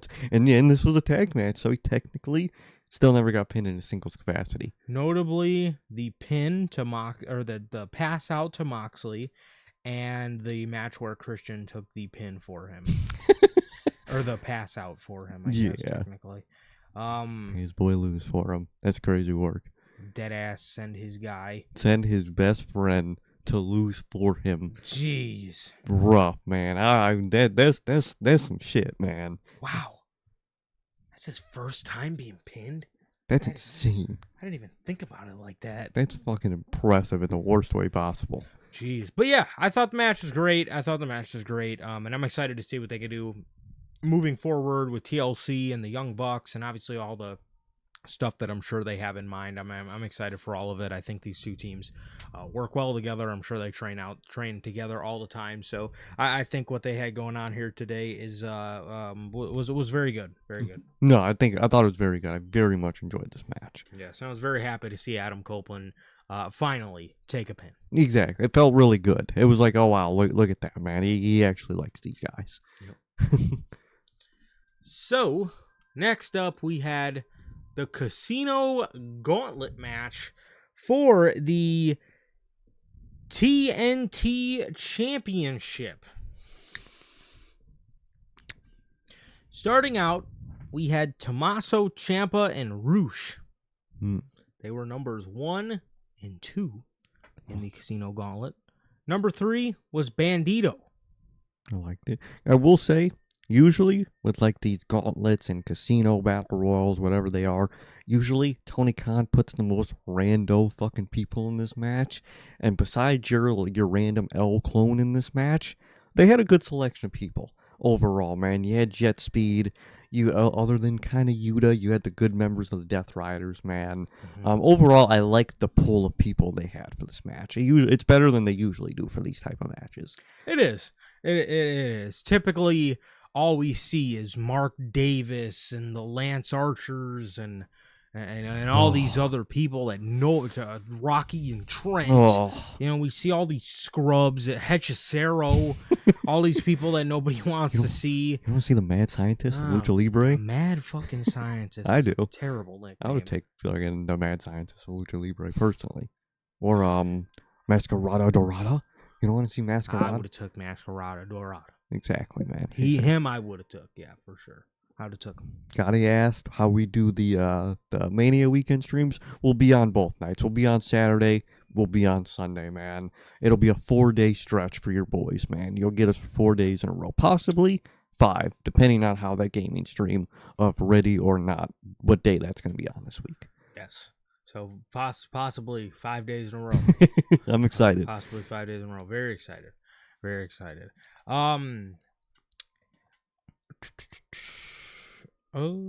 Yeah, that. I was gonna mention for the gaming streams. This is for my guy JT on the Replay Mafia, but this time I thought the sound was on last time. I guess it just wasn't turned up, so he said you couldn't hear any game audio. I'm gonna turn it up a little bit. Yeah, we'll turn it up so you could hear the general audio, most definitely. Yeah. Yes, but yes, my bad. I did miss your question, Gotti. But yes, we will be live both nights. So you got a night 1 review and a night 2 review, man. So I tell you what, if we did only do one night, that would probably with the amount of shit that I feel is gonna go down next weekend, that shit would probably end up being like a 6-hour stream. That would be a 5-6 hour stream. We can't do one night. We got to do the separate nights. Yeah, 100%. So we got to. Yes, we will be on here for both nights. Oh, we will most definitely. So, number 3 was Bandito. Number 4 was Speedball Bailey. Speedball Bailey.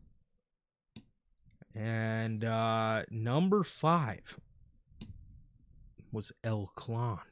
Well, now he's not cloning Hologram. Now he's cloning Mystico. He clones other loot. He's going to clone any luchador he can now. When's he? Is he gonna clone the mad scientist next? Is he gonna claim? Like, what's next, man? Bro, is he going to clone El Grande Americano? You know what? If he did that, I'd respect the fuck out of him, man. Might as well. Is he gonna? Is he going to take Rayo and Mayo? He might take Rayo and Mayo. He might be, you know, Big Mac sauce. You know, whatever combination he wants. He might be ketchup or mustard. Might be mustard. Mustard. El mustard. That might hit, man. That might hit. But now he's cloning Mystico instead of hologram. Riveting stuff here, man. Okay, like, if we got any like big AEW heads, like that, like really watch these other promotions and like understand what the hell did it mean when he took the eye cover of the clone mask off? Like, what was that supposed to do? I guess that's like somehow it's him cloning Mystico. Like, that's what it is now. Like, he like just clones different luchadors at a time, I guess. That's what I saw from Twitter. Because apparently he like revealed it like yesterday at Collision or something, that he's like now cloning Mystico instead of hologram. Dude, I don't get it. I'm not an El Clon guy. Wait, but even when he took the thing off, the mask didn't even look like a Mystico mask. I think I saw a thing of like a deeper picture of his mask, and like was more of a Mystico copy mask. I don't know, man. I don't know how it works. I'm not a lucha guy, or at least I'm not an AEW lucha guy for sure. You're not an El Clan guy? Not an El Clan. Maybe, God, I love Bandito. I actually do too, man. Maybe he's gonna clone him next. El Clan Bandito. Maybe. I'll take it. Okay, so this was at a CMLL show. That's where it was. El Clan entered Arena Coliseo. He came out wearing a evil version of Mystico's mask. That looks like a Mystico mask. Okay, that does, but I guess like the bullshit he had tonight was straight up just his normal El Clan mask. But he took the thing. So maybe what Gotti says is true. Maybe it was to copy Bandito instead and show his eyes. Maybe. Either way, it's ass. No matter what, this whole thing is ass. What is this gimmick of just stealing other luchador stuff and cloning it? Dude, I look up El Clan on Twitter, right? Because I want to see if there's a real explanation to this. And this dude says it never... What? The Clonstico. The Clonstico. I guess that's what they call El Clonstico. Oh, brother. So they put, it never occurred to me that El Clan could copy other luchadors and not just hologram. Let him cook. El Clan is at home cooking up these contraptions. What is Jigsaw? El Clan is a wizard. Wizard? What? Dude, there's El Clan marks? Oh, there's a ton of them. My God, man. My God. You have this whole wrestling business to watch, man. And the person you mark for is El Clan. Like, no matter how much you give shit people, Bloodline fans, Cody fans, at least, everyone has a real reason to, mark out for their guy. Even fraudulent Phil, you got a reason to mark out for the guy, but you choose El Clan to be a mark of. That's a wild choice, man. That's a wild choice. Okay, I got two more. El Clan might be the coolest MF alive. El Clan. Tony really found the right guy to portray El Clan. He moves like he's a glitch. So smooth and so different. Dropped fucking, was it Speedball on his entry to the ring? Like, dude, I always see clips of him botching. Dog. El Clan. There's El Clan marks in this world, man. El Clan, bro. I'm finding out that they're dead ass diehard El Clan fans. That is hilarious stuff. El Clan, he ripped the eyes off of his mask and he showed his eyeballs. Oh my god. Um, Maybe he was cloning Leo Rush. oh, the fuck would you want to do that for? You don't like the what is it? The black heart isn't it? You don't like that, Brian? Shake my hand. I want you to. You want? Take my hand. Oh God! Take my hand. That shit The is so fuck bad. out of here, bro. We're like when he was like managing Bobby Lashley. Like, where's that Leo Rush, man? Man, remember when he was managing Bobby Lashley back in the day? Yeah, it was terrible. I liked it. I actually remember it was funny. It was funny. It was funny. It was funny. I liked it. I liked it because it was like, yeah, because his fucking voice was so stupid. I liked it. I miss the Leo Rush that never was. He never really Did anything. reached the potential that I think a lot of people expected him to. No, he didn't. Yeah, at one point he was like the hottest young up and coming guy in the business, and everywhere he went, he had okay runs in like NXT when he was like the cruiserweight champion, but it was really nothing more than okay. Yeah, for me, there was really no like good version of like super good version of Leo Rush. nah. The idea of, at least for me, the idea of Leo Rush was always better than Leo Then Rush. the result. Yeah, so It's true though. but so yeah, but El Clan was number 5, and next number 6 was Pac, and number 7 was Daniel Garcia. DG, bro, you gotta walk on the Death Riders entrance. You can't come running out there like this is a fucking Royal Rumble. The whole point of the Death Riders and the entrance with the lighting, you gotta aura farm a little bit. That's the whole point. That's like your whole thing is aura farming, walking, slow and badass, man. Because you know you can win once you get to the ring. That's like the whole point of the Death Riders, man. Come on, give me Tribal Clone. I fuck with that. Tribal Clone. See, clone. Maybe you start cloning other people, man. Maybe we get. What the fuck is he gonna clone? Jey Uso? I hope not, man. That's the one you really don't want to clone. Maybe he could clone Jericho. We get El Jericho Lano. Something. You want that? El Jericho. El Jericho. Oh shit! I fuck with that. With I think you cooked with that. El Jericho. I fuck with that, dude. I think I want to see, just the standard hologram clone. I miss my guy hologram. Can he clone Beast Morton? Oh, we clone Beast Morton. We could get El Beast clone. More clone. Whatever. Beast more clone. Maybe he could be Adam Clonelin. Adam Clonelin. I like these, man. I fuck with these heavy.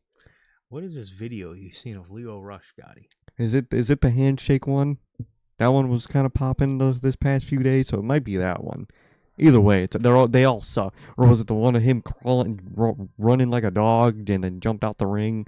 Could have been that one too, man. That one was popping, and that's just horrible. Yeah, this new version of Leo Rush is just weird. It's just something. It's something, man. He's trying. I'll give him that. Trying a little too hard. Number 7, I believe, was Anthony Bowens. I was trying to prove himself during the ops. Join the fucking ops. Number 8 was the Jet, Kevin Knight. Number 9 was Wheeler Yuta. Man, I get he lost the match, man, but damn, he looked so much better with that long hair, dude. Yeah. God, he looks like a dork that's kind of his whole thing. He's the dork of the group, but he really looks like a geek with short hair, man. He looks bad. This dude comes out there, bro, looking like a straight up jobber. Mm-hmm. He dead ass looks like a jobber, dog. Whatever happened to the Wheeler Yuta that was coming out with the white pants with the red blood stains all over him, and it had BCC written out? The Wheeler Yuta that was writing BBC BCC on his. Hold up, Yo, pause. what video were you no, watching? no. He was writing what on his chest? I was specifically trying not to do that too. He was writing BCC. He was writing I don't know what this guy's BCC on his watching. chest in blood. What happened to that guy, bro? What happened to that fucking guy? Well, I don't remember him writing that on his chest. I remember writing bro. the other He thing. wrote BCC. No, fuck. He wrote. Damn. He was writing Blackpool Combat Club on his chest. There you go. I don't know if he wrote that, but he was writing that. He was writing that on his chest, bro. He was badass, bro. He had blood running down his face. His hair was all wet in front of his face. This dude looked like a star, bro. This guy's coming out here bald as fuck, looking like somebody's kid, with all black trunks, all black boots, all black knee pads, and white wrist tape. What was like the all black trunk look for the Death Riders tonight? I did not fuck with that, man. It usually works for Pac, but I actually started to like the streetwear Pac was in. I thought that kind of started to fit him. I think it definitely fits Garcia a lot better, and it most definitely fit Yuta a lot better, man. That's like the whole point of the Death Riders is that like street look. They gotta wear like the cargo pants, bro. And, like the combat boots and type. That's what they gotta wear, man. Like Pac can be fine with the full gear he normally works, because that's kind of his whole thing. But like even that, man, just do the street look, man, please. Yeah, bro. I don't. This dude, deadass, comes out here looking like he's under the legal age to drive, bro. I mean, come on, dog. This dude's coming out here looking like somebody's fucking child. I mean, bro. It does, bro. I could go to the fucking grocery store and find somebody that looks more aesthetically like a wrestler than Wheeler Yuta looked tonight, bro. I mean, the hair, man. That's rough. And he's at least got to go back to the pants, dude. He can't do the trunks. That is just not his look. That's not his look at all, man. He's got to do the pants. But, man, Daniel Garcia had a Dragon Tamer locked in on Speedball Mike Bailey, and Kevin Knight, the Jet, came off the top rope with a UFO on Daniel Garcia to pick up the win and become your brand new TNT champion. And man, this shit was amazing, bro. I was saying it to Sir K during the match. I said, bro, out of everybody in this match, I think they should give it to Speedball or Kevin Knight. I think those are your two best options. I think those options will be fire. I think they will be fire, bro. And sure enough, bro, what do you fucking know, dude? They actually put the TNT championship on Kevin Knight. That is absolutely the right call. And Speedball looked a little hurt. Mm-hmm. He looked a little hurt leaving the ring. And I would actually love to get a heel Mike Bailey, although I would love to see I don't want him to fall under the Ricochet trap where it's kind of like a dorky guy. No. So they make him like a dorky, corny heel. Well, I would want him to be like legit, like pissed off and just a killer, because he could kill motherfuckers in that ring. That's the type of heel I would like from him, man. Same. But either way, we were talking about it during the match. It would either had to be those two. It either had to be Knight or Speedball. I'm glad Knight won, man. I love the look of Speedball in reaction. He was kind of, hurt, but like he was kind of like pissed, but like he wasn't. Very, very cool. Very well acted from Speedball down there, and I very much love the Kevin Knight win, man. And I would really like if it does get to Speedball, Kevin Knight had Swerve in his ear hyping him up and doing all that stuff. I'd really like if that kind of like got to Speedball and be like, damn, he's got this guy in his ear. He just won the TNT title. What am I doing, man? And maybe that makes him snap on his friend. I would really like something like that, man. Or even if they do go the reverse and, Knight goes heel and he joins up with Swerve. Anything like that I would very much really like, man. And I think we're either way going to get one of those two, man. But I'm just happy they put the TNT title on Kevin Knight, man. AEW continuing to do very well with the development of younger, new talent in the company. Speedball and Kevin Knight. You'll love to see it. The Jet is the champ, man. And I love his like Top Gun style, like font for everything and shit. I love that type of shit, dude. I think it looks really cool. And I like that he's TNT champ, and I'm fucking happy for him, man. And can't wait to see what he does. And they could tell a very good story with like him and Speedball, him and Swerve, all that type of stuff. They could tell a very good story with all of that. 100%. 100%, man. So the Jet is the TNT champion, man, and I'm excited to see what he could do. Hopefully, Tony Khan just doesn't have the typical TNT champion problem with him and just put him in tag matches every pay-per-view. But nonetheless, I'm very excited to see what he can do as a TNT champion, man, and congrats to him. I think he absolutely deserves it. He does. And you know what? They actually have the perfect opportunity to put it in the story that he quite literally is maybe doesn't want to do tag work. Maybe you do a thing where, you know, Speedball's getting outnumbered by people, and like he's asking Kevin Knight for help, but Knight's telling him like, dude, I'm too busy with the TNT title right now. I gotta focus on this. You could do something with that, and that could also get to Speedball. You could do a lot with this, and I hope they do like something cool with this.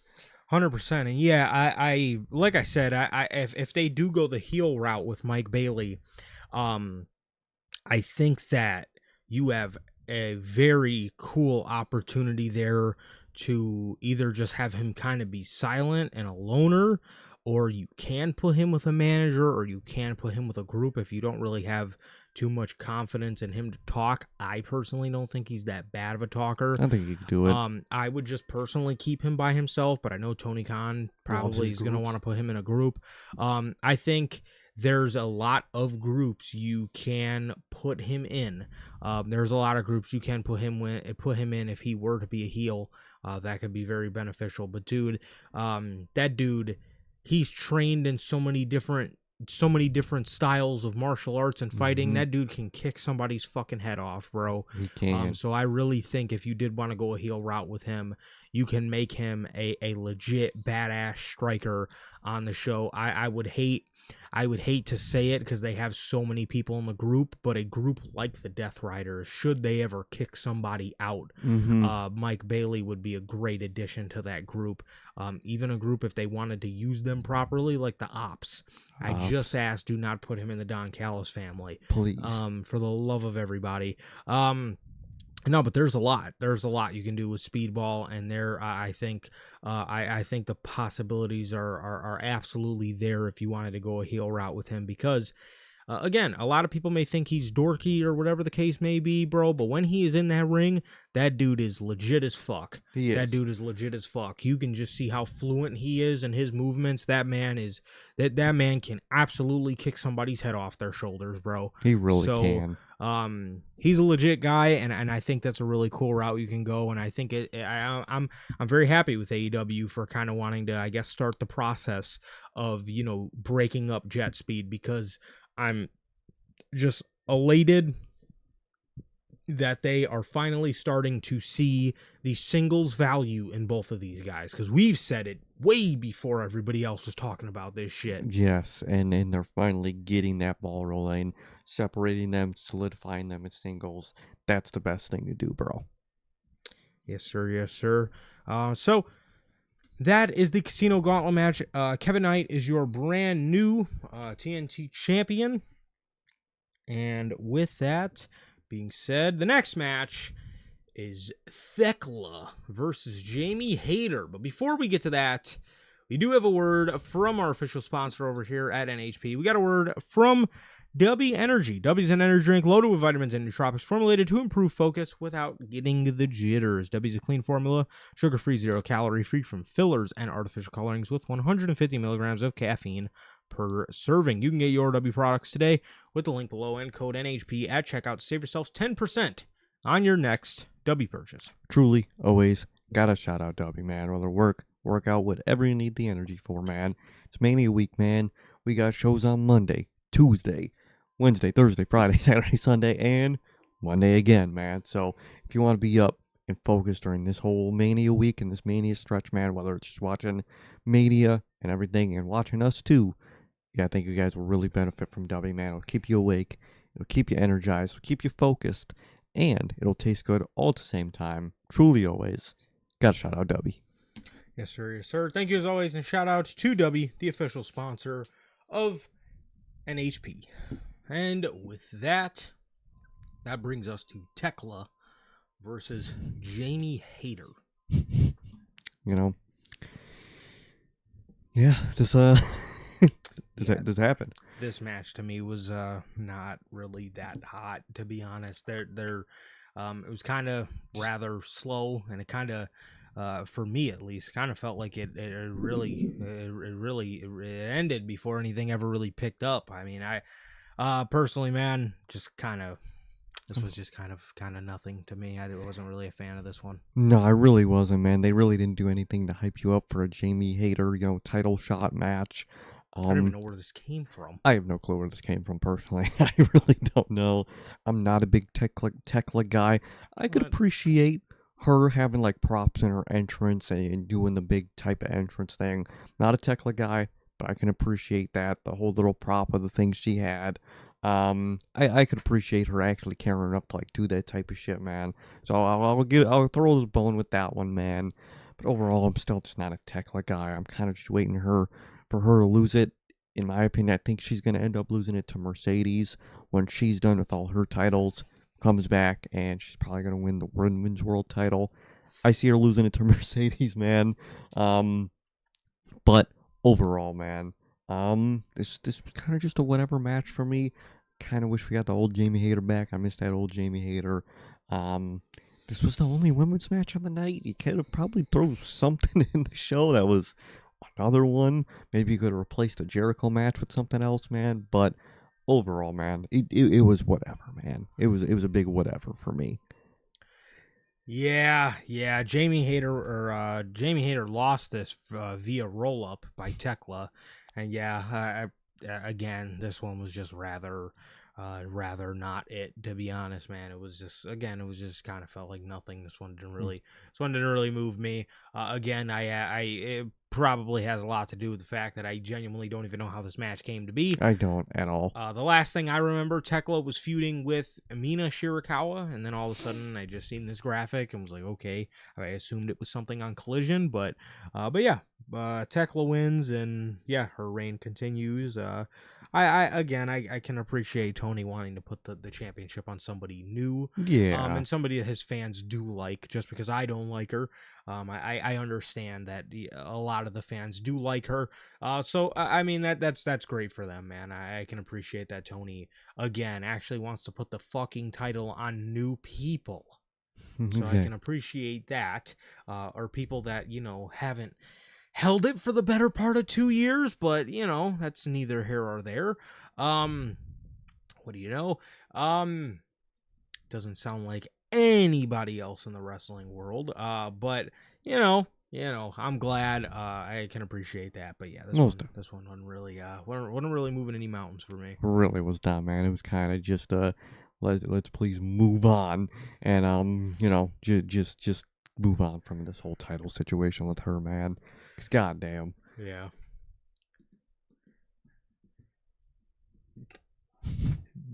Jon Moxley versus Will Ospreay.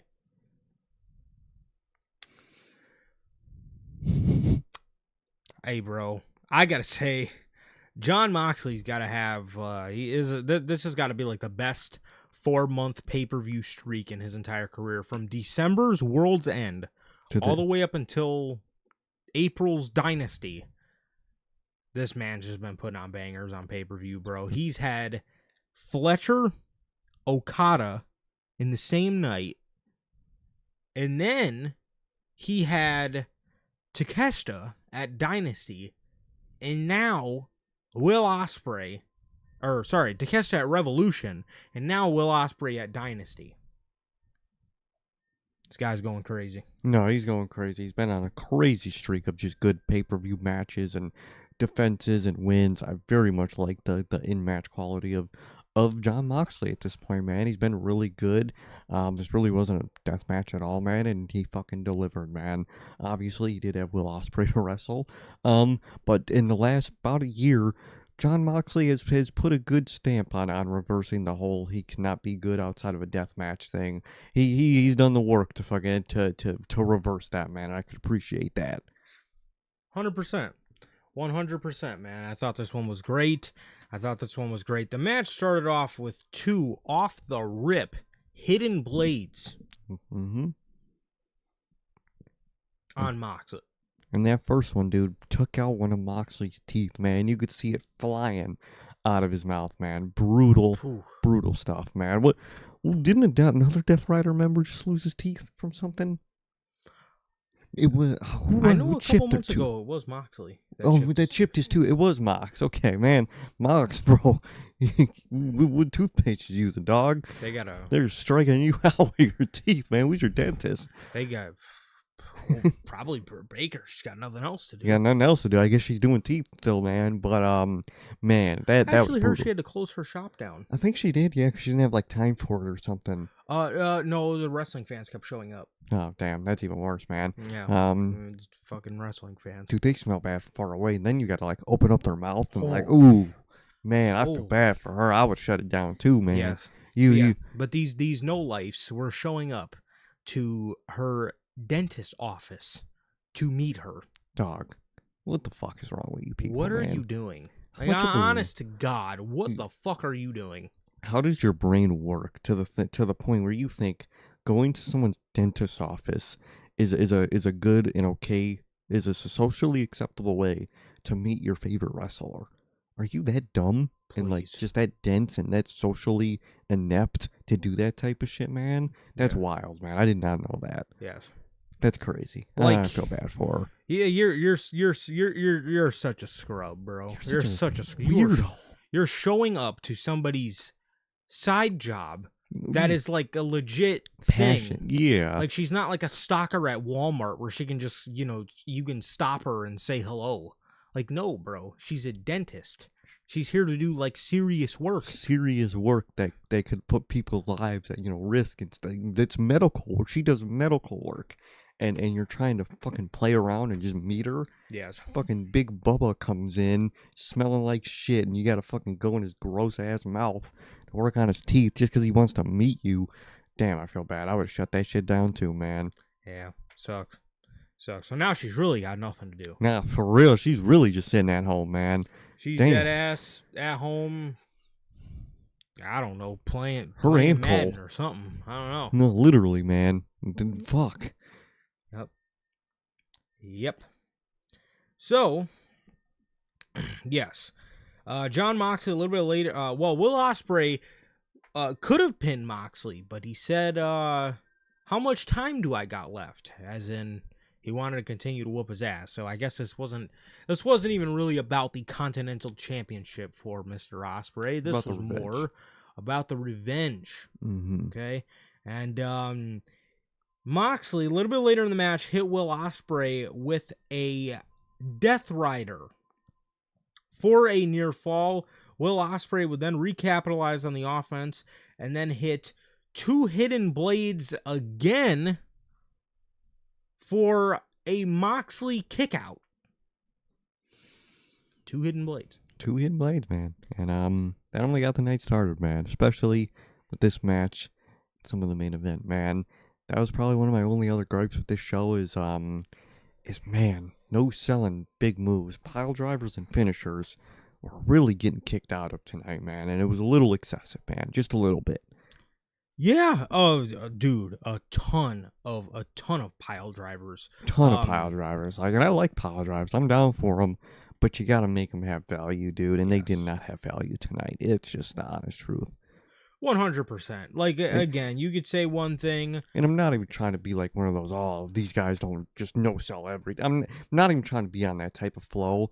But tonight, the show was a little bit on that flow. It gets to a point where it's so excessive. It's just like, all right, like kind of, it's like, again, like I used to complain about this a couple years ago with AEW, and I'm never the guy to be like, oh my God, this is too much blood and gore.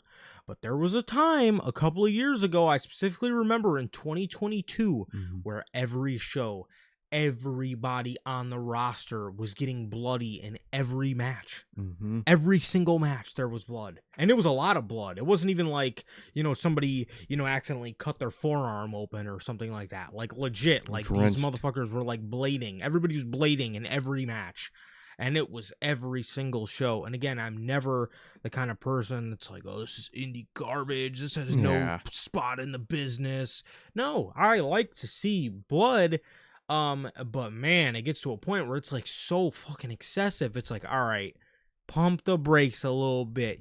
You have to, you gotta understand, as much as you like to do this kind of stuff, less is more. Mm-hmm. Okay? If you want somebody to bleed, save it for a pay-per-view or save it for a giant TV match once in a blue moon, not every week. And it's like tonight, I was kind of feeling that way with pile drivers. We were seeing a lot of pile drivers, people getting spiked on their head and kicking out. It's just kind of like, man, like, Gets excessive. yeah, it's just like, dude, this guy's getting dumped on his head and kicking out. Like, what are we doing, bro? So, we got Jon Moxley taking Will Ospreay out on the outside and hitting him with a pile driver on the steel steps. Oh, man. That's what I'm talking about, man. Cool spot. But like, you could have just pinned him after that. But if you would have, probably would have just kicked out. And again, not even trying to be on that type of flow, but it was just a little excessive with like the pile driver and finisher kickouts tonight, man. And this match and the main event were like the two providers of that sentiment. Yes, and the other thing, bro, this is Will Ospreay. Dog, this is Will Ospreay. This is your guy that's supposed to carry you into the future. How would you feel if your guy that is supposed to be carrying you to the future has to retire by the time he's 35? Mm-hmm. How would you feel? It would probably feel like shit. You'd probably feel like shit. Why is he taking pile drivers on the steel steps? He just can't. You couldn't have came up with any other spot. A pile driver, at least do a death rider, because he can, his knees can take the brunt of the impact. There's ways you can go around that. Where he can land, knee first or leg first or whatever. Dog, a fucking pile driver on the, like, at some point, you gotta be more responsible than that. You gotta be more responsible with a guy who's coming off a neck surgery less than a year ago. Come on, man. Exactly. Let's literally just came back from neck surgery, man. He's back, and you're constantly doing neck spots, man. Why don't you have the in-ring psychology of his neck's already fucked up, so maybe Mox targets his hidden blade arm to take that out, and then at the end he does like one singular pile driver to the man, and that does him in, and boom, that gets him the win, man. I think that would have been a lot more intelligent to book in terms of like in-ring just storytelling and whatnot, man. But it was just a little excessive and needlessly dangerous and detrimental to people's careers, man. You don't need to do all that, man. He's Will Ospreay. He's gonna have a banger. You don't need to do all this extra shit for Will Ospreay of all people, man. I think it would have been way more responsible if you might have just did one in-ring at the end. I'd have been cool with that to end the match, but it was just a constant amount of them. And the one on the steel steps, man, completely unnecessary, man. And you just don't want to risk one of your top guys who's still very young, their future integrity by needlessly doing stuff like that. You don't want to do that. You don't need to do that, man. Like, have we not learned by Kenny Omega? Like, look at the...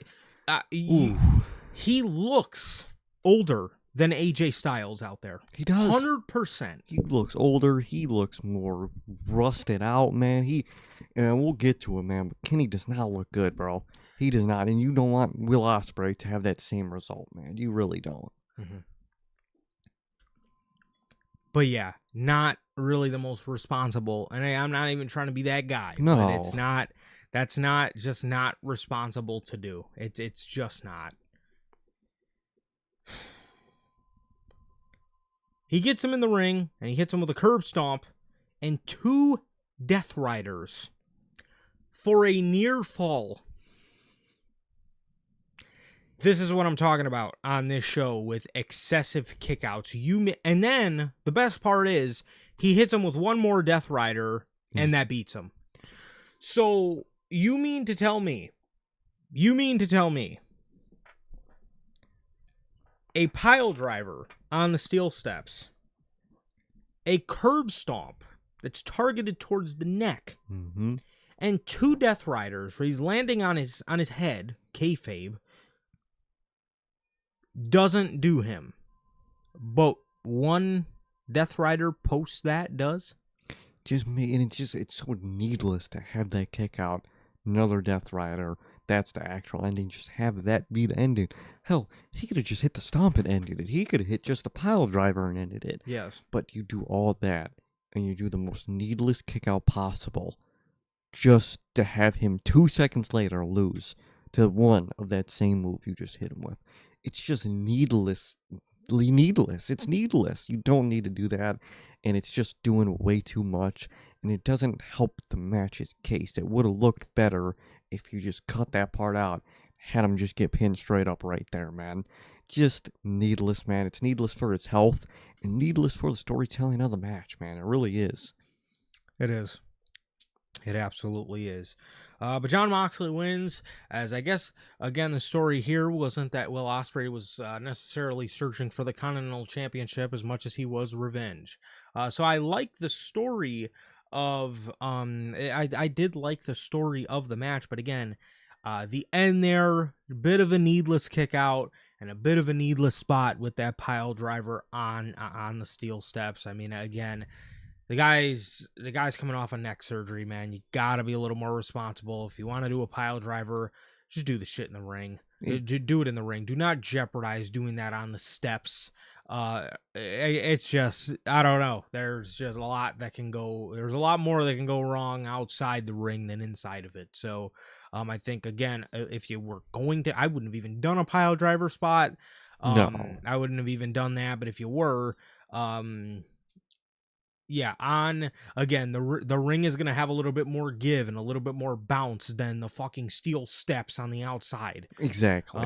So exactly. I don't know, man. I don't know. Not really the smartest decision there, but that was that, and I guess we'll have to wait and see if Will Ospreay continues to chase Jon Moxley or if he begins a chase at the Owen Hart Memorial Cup. So yeah. Exactly, and I'm glad that Ospreay didn't win overall. I didn't want him to win the Continental title. I didn't want him to be locked with the Continental title or have it and Tony Khan go for the double champion look again. I'm actually very glad he did overall lose the match, and I'm very glad Mox moves on to his own thing, and Will's probably going to move on to their own thing. I'm very glad from that, man. Who do you think Mox has next? Who do you think could be next for him, man? Maybe... Maybe Francesca Akira. Who? The United Empire. Oh, is that the IWGP champ? That's not. It's not. Who is that? That's Callum Newman. Callum Newman. Or Hanari. Saw one dude say Hanari. that. Saw that one dude that said that New Japan has just been chasing Ospreay clones since they lost him, man. And you know, I get that to friend, man, but you can tell that's kind of just an Ospreay clone. Yeah, Will Ospreay didn't never really like left the United Empire drip. Yeah, but like, I don't know why they just didn't get a new drip about them. They just kind of look like they're all like wearing like Ospreay gear. No, they do. It's kind of, but like I Ospreay. get Ospreay never got out of the United Empire drip Because that was his drip, right. But like, they didn't really get their own when he left. They kind of just waited for him to talk, you know, be in that Forbidden Door circle again. maybe he'll face Hanari. You know, I know who that is, man. Francesca Akira, man. But yeah, man. But me, I could see that. Callum Newman, Hanari. I could see that if they are going to be doing Death Rider and United Empire stuff, I could actually see that. I could see that a lot. Yeah. If this is the end of the Ospreay stuff, I don't know. Probably just some random Tony Khan stuff. Probably random ass shit. Who knows, man? Maybe. Who fucking knows, bro? Who knows, man? For sure, man. The next match, the pre-main event.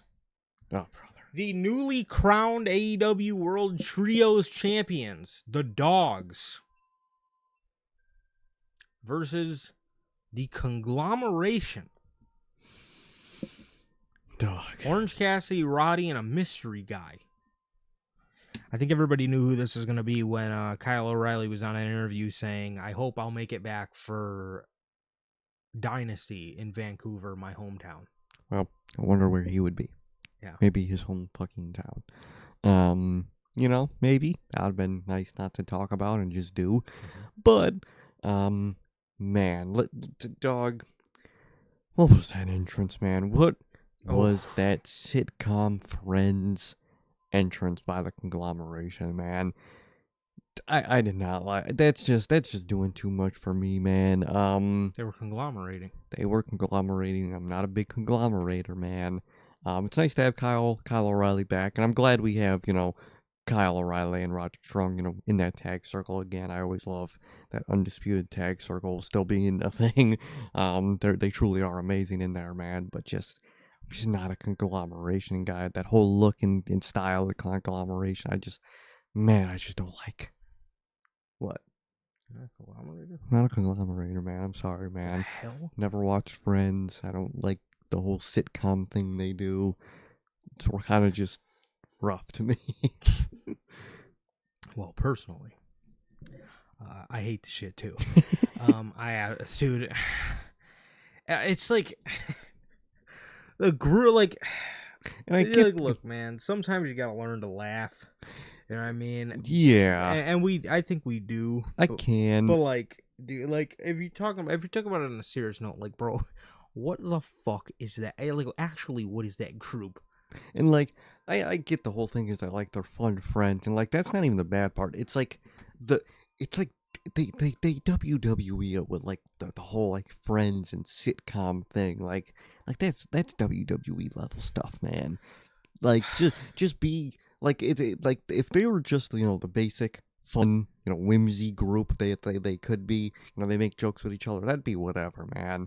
It's taking it the extra mile the way they do. That's what gets me, man. I could deal with, I was fine with the conglomeration before, but this like new sitcom version just takes it a step too far for me, bro. Personally, man. Whether it's this, whether it's like Danhausen level stuff, or like just when you take some of that extra mile and like make it like too much of a thing, it's just doing too much for me. No, 100%, bro, 100%. It's such a corny. I'm like, what the fuck is that? I'll say the only thing I love about the conglomeration is when their video starts playing on the Trons, the first face you see is Ishii, bro, and it gets me every time. It does, actually, because like what is he doing there? Yes, it's just like what the it just reminds you like what the fuck actually is this group, bro. No, the group's terrible, dude. I don't like the group's absolutely fucking terrible, dude. I don't know if there's any big conglomerators out there. But if you are, the group is fucking atrocious. I don't like it. They had like a sitcom entrance where Orange Cassidy was, sleeping on the couch, and then Roddy comes in and starts talking. I don't know why they didn't mic him up, because you could barely hear what he was saying, but he was yelling Orange. And he says, where's our guest? And Orange Cassidy's on the couch sleeping, and, the Kyle O'Reilly knocks on the door like this is fucking Blue's Clues, and he comes through, and they got the live applause and laughter sounds, and when they light up, the crowd's supposed to do them or whatever. They pop big for Kyle O'Reilly. It was cool to see him again. It was. They think they said on commentary he was gone because his father passed away, so condolences to him and his family. That really sucks. No, truly, condolences to him and his family. That sucks, man. Condolences. I can't talk. My dyslexic ass, man. But truly, that's a good way to conglomerate the condolences. I see what you did there. But truly, that sucks, man. I hope he's doing well. No, 100%. So that explains why he was gone. Because I was like, I do not remember him getting injured, but that makes sense. Is he had a family emergency. 100%. But yeah, condolences to Kyle O'Reilly and his family. Man. Truly, that's absolutely terrible. Definitely wouldn't wish that on anybody for sure. So that sucks. It's good that he's back. Seems to be doing better. So that's good. That is very good news. And yeah, again, condolences, and sucks that all happened. But yeah. So they popped for Kyle O'Reilly, and then One of my favorite parts of the night, bro, was this fucking dog's entrance. Oh my fucking god, dude. What? Bro, Dude. this shit. Okay, so first, David Finlay walks up to the like door frame that they had, and they must have got the real ass. non-hollow Yes. the non-hollow doors.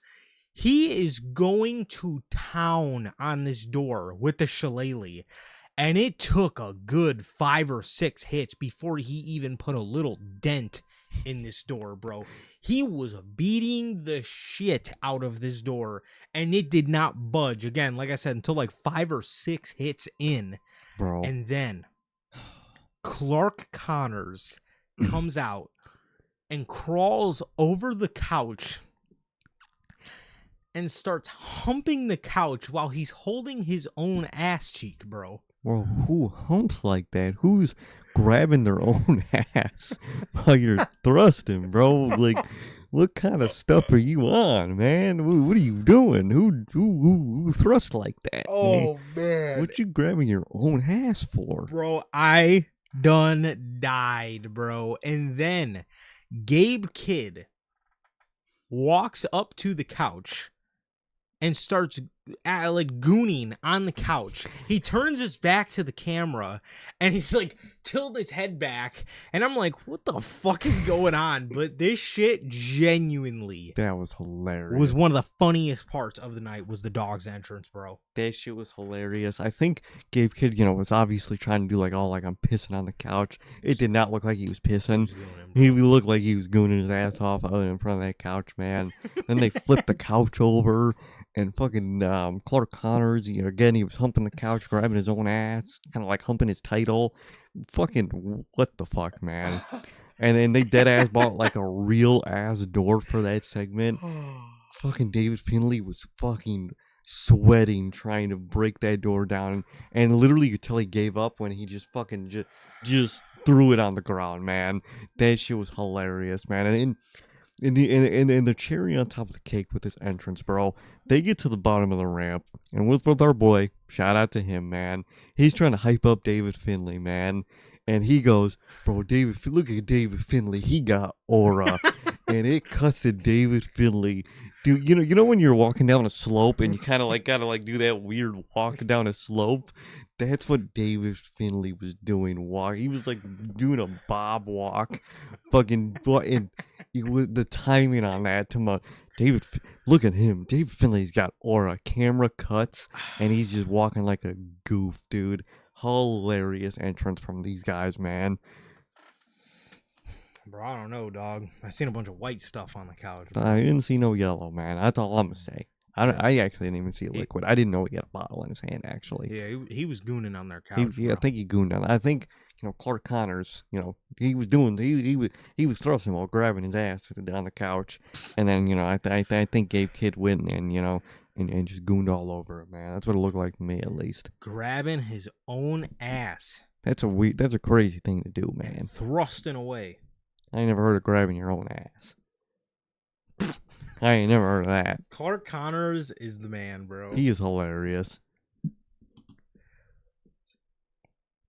And unfortunately, that was the only positive thing here. That was the only positive thing about this whole thing, bro. The dogs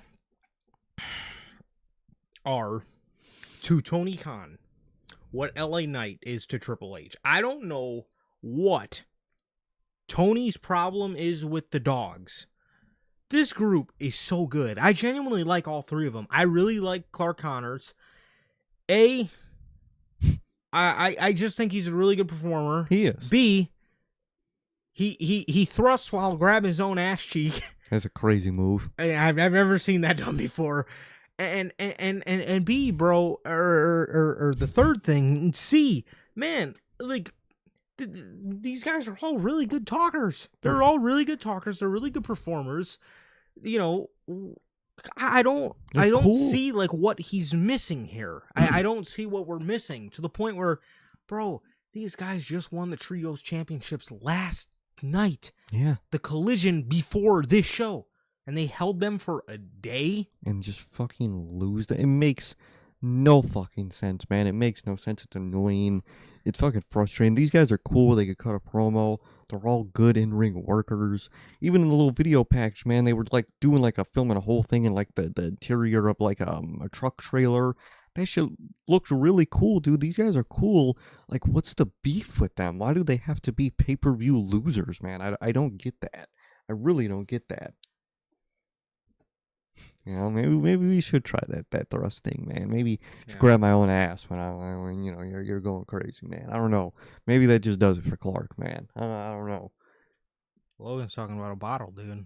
I'm not even lying. I might have just been laughing too hard. I did not see a bottle. I genuinely didn't. I'm not even trying to like. I'm serious. Source. Me. Oh, him. He was gooning on the couch, bro. I think he might have been gooning. I think he was gooning his ass off. Mm-hmm. Well, and you know, Clark was thrusting his ass off, like grabbing his ass. Mm-hmm. Crazy. Grabbing his own ass cheek. Thrusting away, dude. This is diabolical It's move. a diabolical move, man.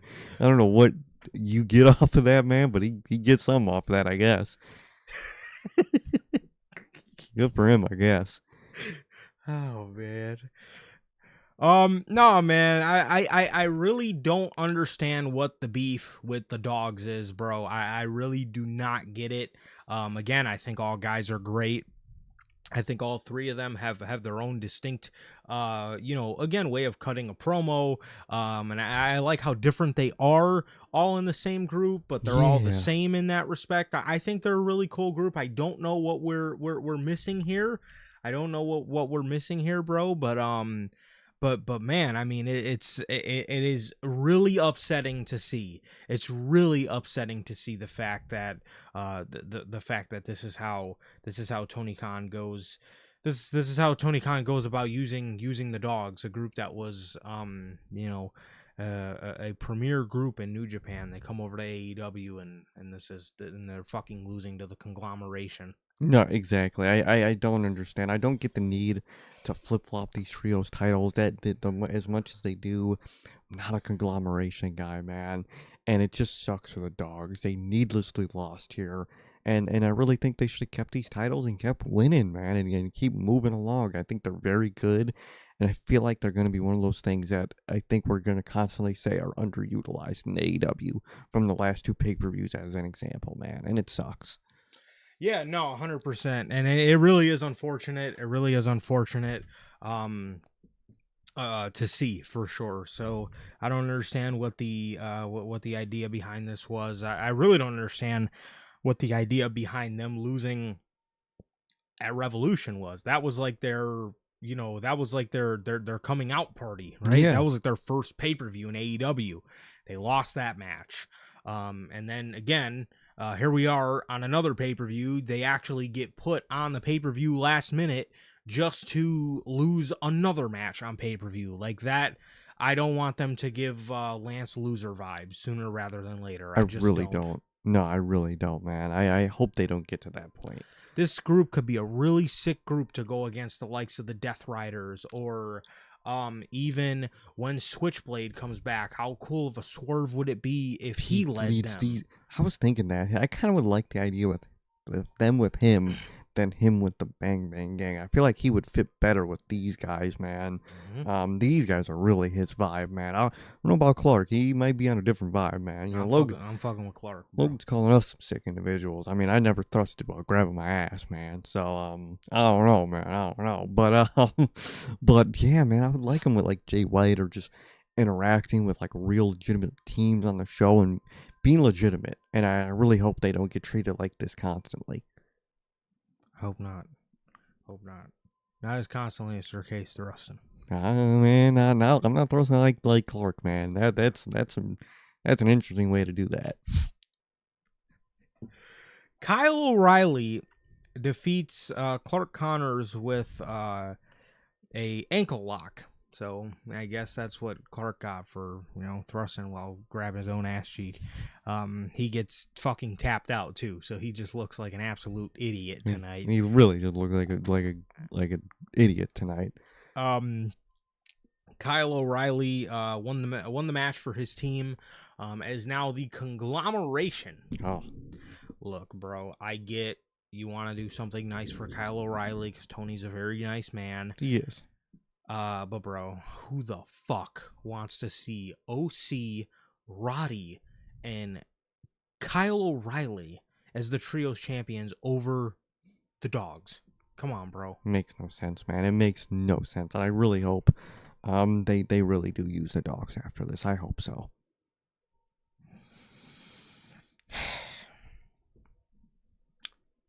The main event. Man. I love Kenny, man. I love Kenny. I respect the fuck out of Kenny, man. He's genuinely, in ring wise, one of the greatest of all time. Easy one of the greatest of all time, man.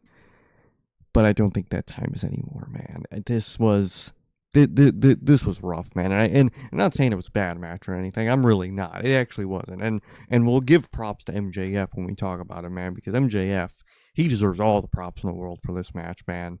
But just, man, Kenny really should have just waited a few years and really healed up. Or, I get you love it, man, but you gotta know when to throw it in, man. And I don't know if he could go like that anymore, man. Maybe if you keep him in a trios capacity, maybe that could work, man. Maybe, but from what we saw tonight, man, it really sucks to see Kenny like that, and it really sucks to say it, but like, I don't know why he's not retired respectfully, man. It was rough on his part, man. It really was, and it's sad to say it. Oh, my bad, bro. Yeah.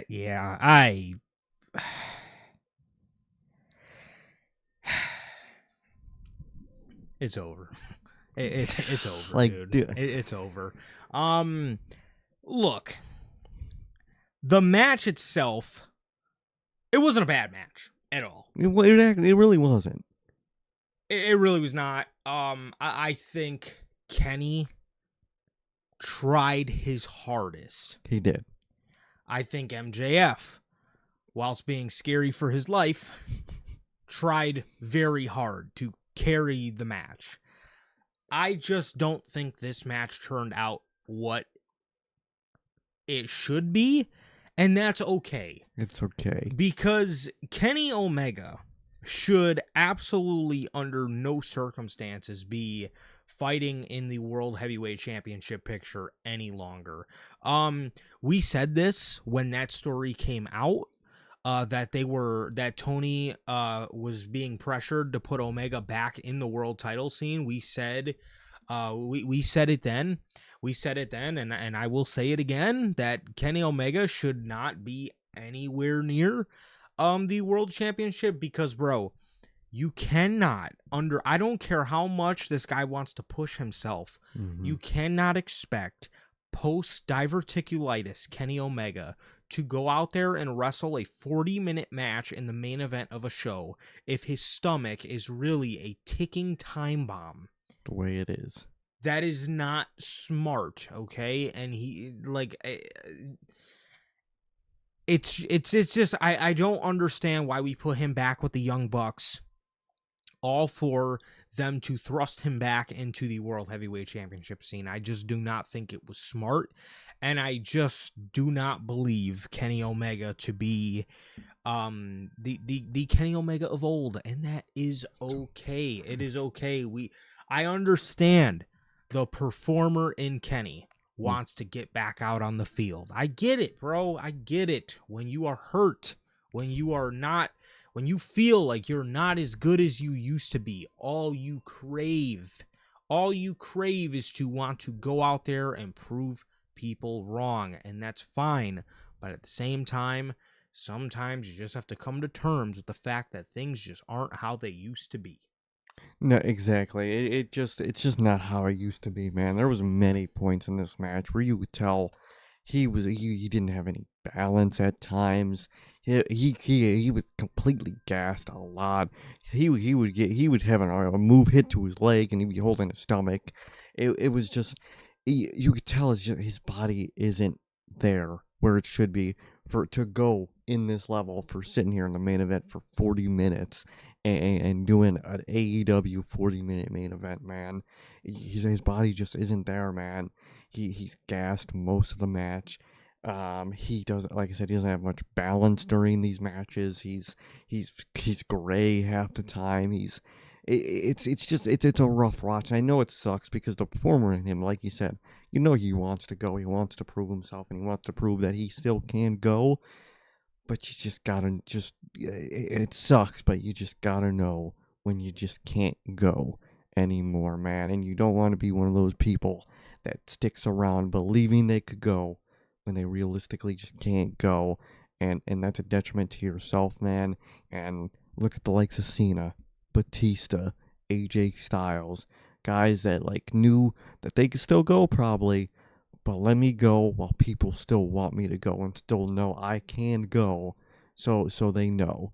And I really hope that Kenny will do that, man. I don't think he will, to be honest.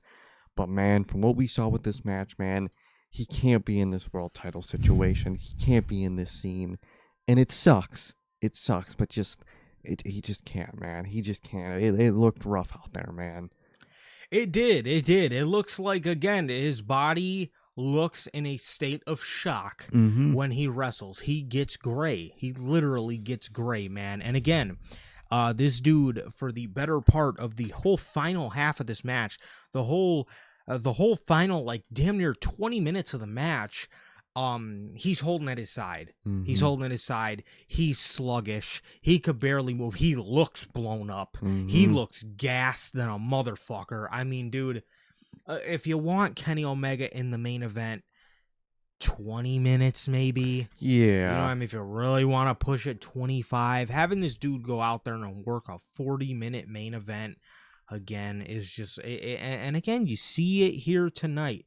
These guys tried, and again, it wasn't even a bad match. Yeah. This was, it's for as bad as Kenny Omega looked like. Again, when I watch Kenny Omega wrestle today, he just looks in pain. He just does. Exactly. It looks like and again, it's not even that it was a bad match or nothing, because Kenny at this percent of him working is better than a lot of people at their 100. He is. But just, man, it sucks to see a person you love so much as a performer just look that much in pain while they're doing what they do, man. And that's what it looks like, man. It does, man. It does. I just don't understand where the idea behind it being okay for Kenny Omega to go out there and work 40 minutes is okay. I just don't think that's okay. I don't think that's in his capabilities at this stage of his career. He's an amazing performer. He really is an amazing performer, man. And I love Kenny, but dude, this shit is just not. This shit is just not. It's something that he does not need to be doing at this stage of his career, man. I think either Kenny should hang it up, or he needs to go back to the trios division and let the Young Bucks kind of take the brunt of the bumps for him, because again, man, it is just not. I just do not think this is something that is going to end well if you continue to have him in this upper echelon of, talents in AEW. And yes, people have been saying, man, Kenny Omega, he's been doing a great job. He's been looking like himself. Yes, he's also been wrestling no longer than 15 to 20 minutes. You know what I mean? We're having him go out here and do a 40-minute main event. It's insane. Not gonna work. Doesn't work, man. It doesn't work. And you need moderation. You need balance. This match was the exact opposite. Get him in that trios division. Get him, even if you want to be in singles, have him be a super attraction. Have him show up twice a year for a pay-per-view match. Boom, bang, that's it, man. He doesn't need to be to the extent that he is there now, man. And his body just isn't built for it anymore. And that's just how it is, man. No, 100%. And two, bro, you look at AJ Styles. AJ Styles is about 48 or 49 years old, something along those lines. He looks better physically than Kenny Omega. AJ looks like he could go. Cena, yes, Cena was, pale, and his older age, like Kenny is pale. Cena is pale. Kenny is fucking gray. Gray. He looks like, I mean, it looks like with every bump he gets closer to he gets closer to completely blowing up in the ring. I mean, it is just, look, again, with every bump just looks detrimental on this man's body. I don't know, man. Even those guys, again, those guys in the ring, even, again, these guys are a couple years older than Kenny. They look better than Kenny. We got to understand what Kenny Omega went through, man. And this is what I'm talking about with Will Ospreay. Just be responsible. Look at what Kenny did to his body. Look at what Kenny did to his body. And yes, all those years were great. Kenny Omega was the man in New Japan. But now this is the price we pay in his older age. This is how, again, all those years of that New Japan style, again, that's what I talk about with Will Ospreay. Be responsible with your bumps. Case in point, look at Kenny Omega. Be responsible, bro. He beat his body up so bad in New Japan. This guy is 42 years old. Bro, when AJ Styles was 42 years old, he was a couple years into his he was already a 2-time WWE champion. Looked like he didn't lose a step. Yeah, exactly, man. It's about balance, and then the responsibility really needs to be put on these doctors. TK, you gotta know when to stop calling him in and letting him do this to his body, man, because he's not gonna say no. He's not. He's gonna say, yes, I'm gonna be there. I could go. I could do this match. It's the responsibility of the booker and of that medical team to not call him and be like, yo, we love you. We want the best for your health. Take a break. We'll call you when you can truly do it, man. And that's what TK's not doing. That's what their medical team is not doing. And it's really a detriment to these people's careers that these medical doctors in these wrestling companies and these bookers just let people wrestle like this, whether it's TK and you know, Kenny, whether it's like Triple H and Seth. You gotta know when to tell people no and to stop calling them in, and because they're not going to say no. Seth isn't going to say no. Kenny's not going to say no. These type of guys are not going to say no, and I respect that. I do. But as the one in charge, you have to not let them do that to their bodies, man. You can't let them do that to their bodies. For sure.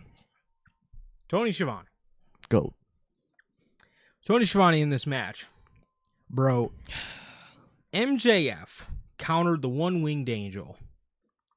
And this man, Tony Schiavone, says on commentary, that was a great counter for the one-legged angel. Legged angel. One-legged angel. The one-legged angel. Favorite finisher, man, is the one-legged angel. Tony, how did you fuck up one-winged angel for one leg?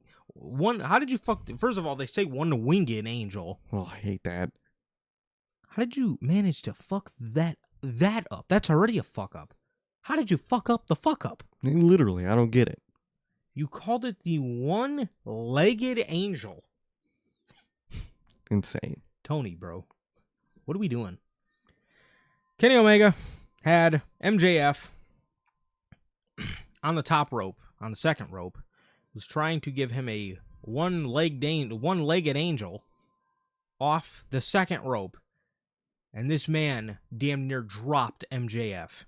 If he would have been about a couple inches to the left, he genuinely would have flew outside of the ring. He would have flew outside. MJF looked terrified. Bro. It was bad, dude. I was telling him, man, I'm like, bro, look at MJF's face. And this man was legitimately like scared because he had no. You could tell it's dead ass when you were a kid and your dad would put him on your shoulders, and maybe he didn't have the balance right at the time when he put you on his shoulders, and you were like, dude, don't fucking drop me, I swear to God.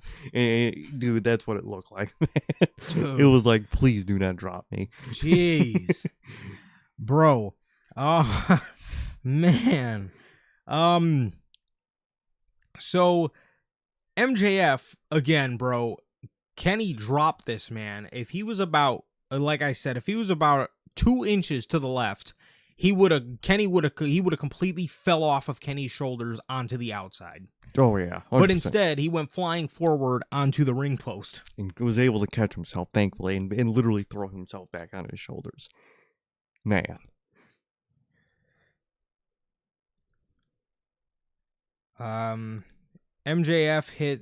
Kenny finally hits the one-legged angel off the second rope, and MJF, before Kenny could hit the cover, rolls onto the outside. MJF, a little bit later in the match, hits a spike pile driver to Kenny Omega for a kick out. Another example of it, man. Spike pile driver. Just kicked out. Instantly just kicked out. Literally, pile driver, pin, kick out. Instantly. Come on, man. We get Kenny Omega accidentally hitting a V-trigger on Bryce Remsburg, the referee, and MJF feels around in Bryce's pocket for the ring, because before the match, Bryce took MJF's ring away because he knows that MJF always uses it. And he feels around in his pocket for the ring and gets the ring from Bryce Remsburg. He puts it on. Kenny Omega goes to, him and MJF are on the apron, and he goes to hit him with the one-legged angel, and MJF punches Kenny with the ring and hits him with a tombstone pile driver on the outside through the table that was out there. He then pulls him back inside of the ring to hit a heat seeker and get the win with a new referee. I think Paul Turner came down, and MJF retained the AEW World Championship in his match against Omega. I thought he would bring back the devil mask for this. I was really hoping, because I fucking miss it, but he did not. He brought like a crown with horns on the front of it. So it was still a really cool attire. It was. But at the end of the day, man, I do wish he brought back the devil mask. But that was the match again, man. The match wasn't even bad, bro. No. It wasn't even bad. But again, Kenny Omega, no matter how hard they try, how much they want to push it, he's just not the Kenny Omega of old, and that is okay. Exactly. It's okay to grow old. It's okay to grow out of what you do, man. That's just how life is, man. And that's just how it is, especially when you're in a physical thing like that. Football players, they love it. You can't play football forever. Especially you're in a sport, man. You're in a contact sport. You can't do it forever. That's just the way it is, man. Again, the match wasn't even bad at all. It's just when you see someone so special and so great just be to the level where he is now, it's nothing compared to what he used to be, man. And that's the hard part, and how much of pain he's in, and how like bloated and gassed he is in. That's the killer with these matches, man. Overall, though, wasn't a bad match. These guys did it. MJF, props to him. He was able to really shoulder this match, man. Really giving the props to MJF here, man. Liked everything they did overall, man. The entrances were cool. Like you said, I would have loved Devil Mask, especially it was all over that video package, so I don't know why he didn't come out with it. Mm-hmm. Very weird, but overall, cool entrance. Rose up from hell. Very cool whole thing he did there. And the shot at the end of him crawling back to the throne to go back under. Very cool thing. Very cool detail at the end of it, man.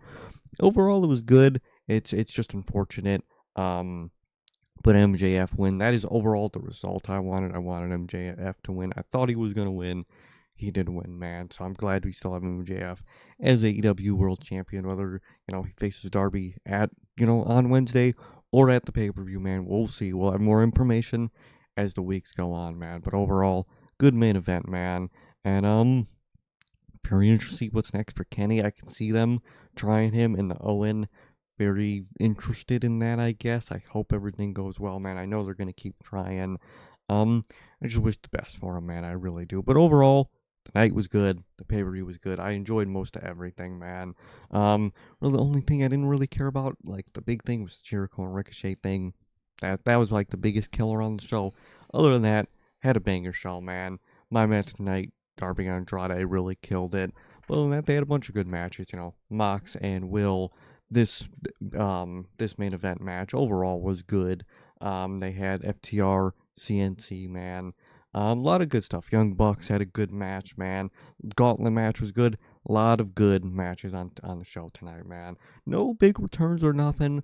I feel like they're saving that for the TV building up to Double or Nothing and Double or Nothing. I could see maybe Jay White being in the Owen and whatnot, stuff like that. But we'll see with the coming weeks. But overall, I enjoy Dynasty, man. It definitely for sure beat out last year's Dynasty, which would have been bad if it didn't.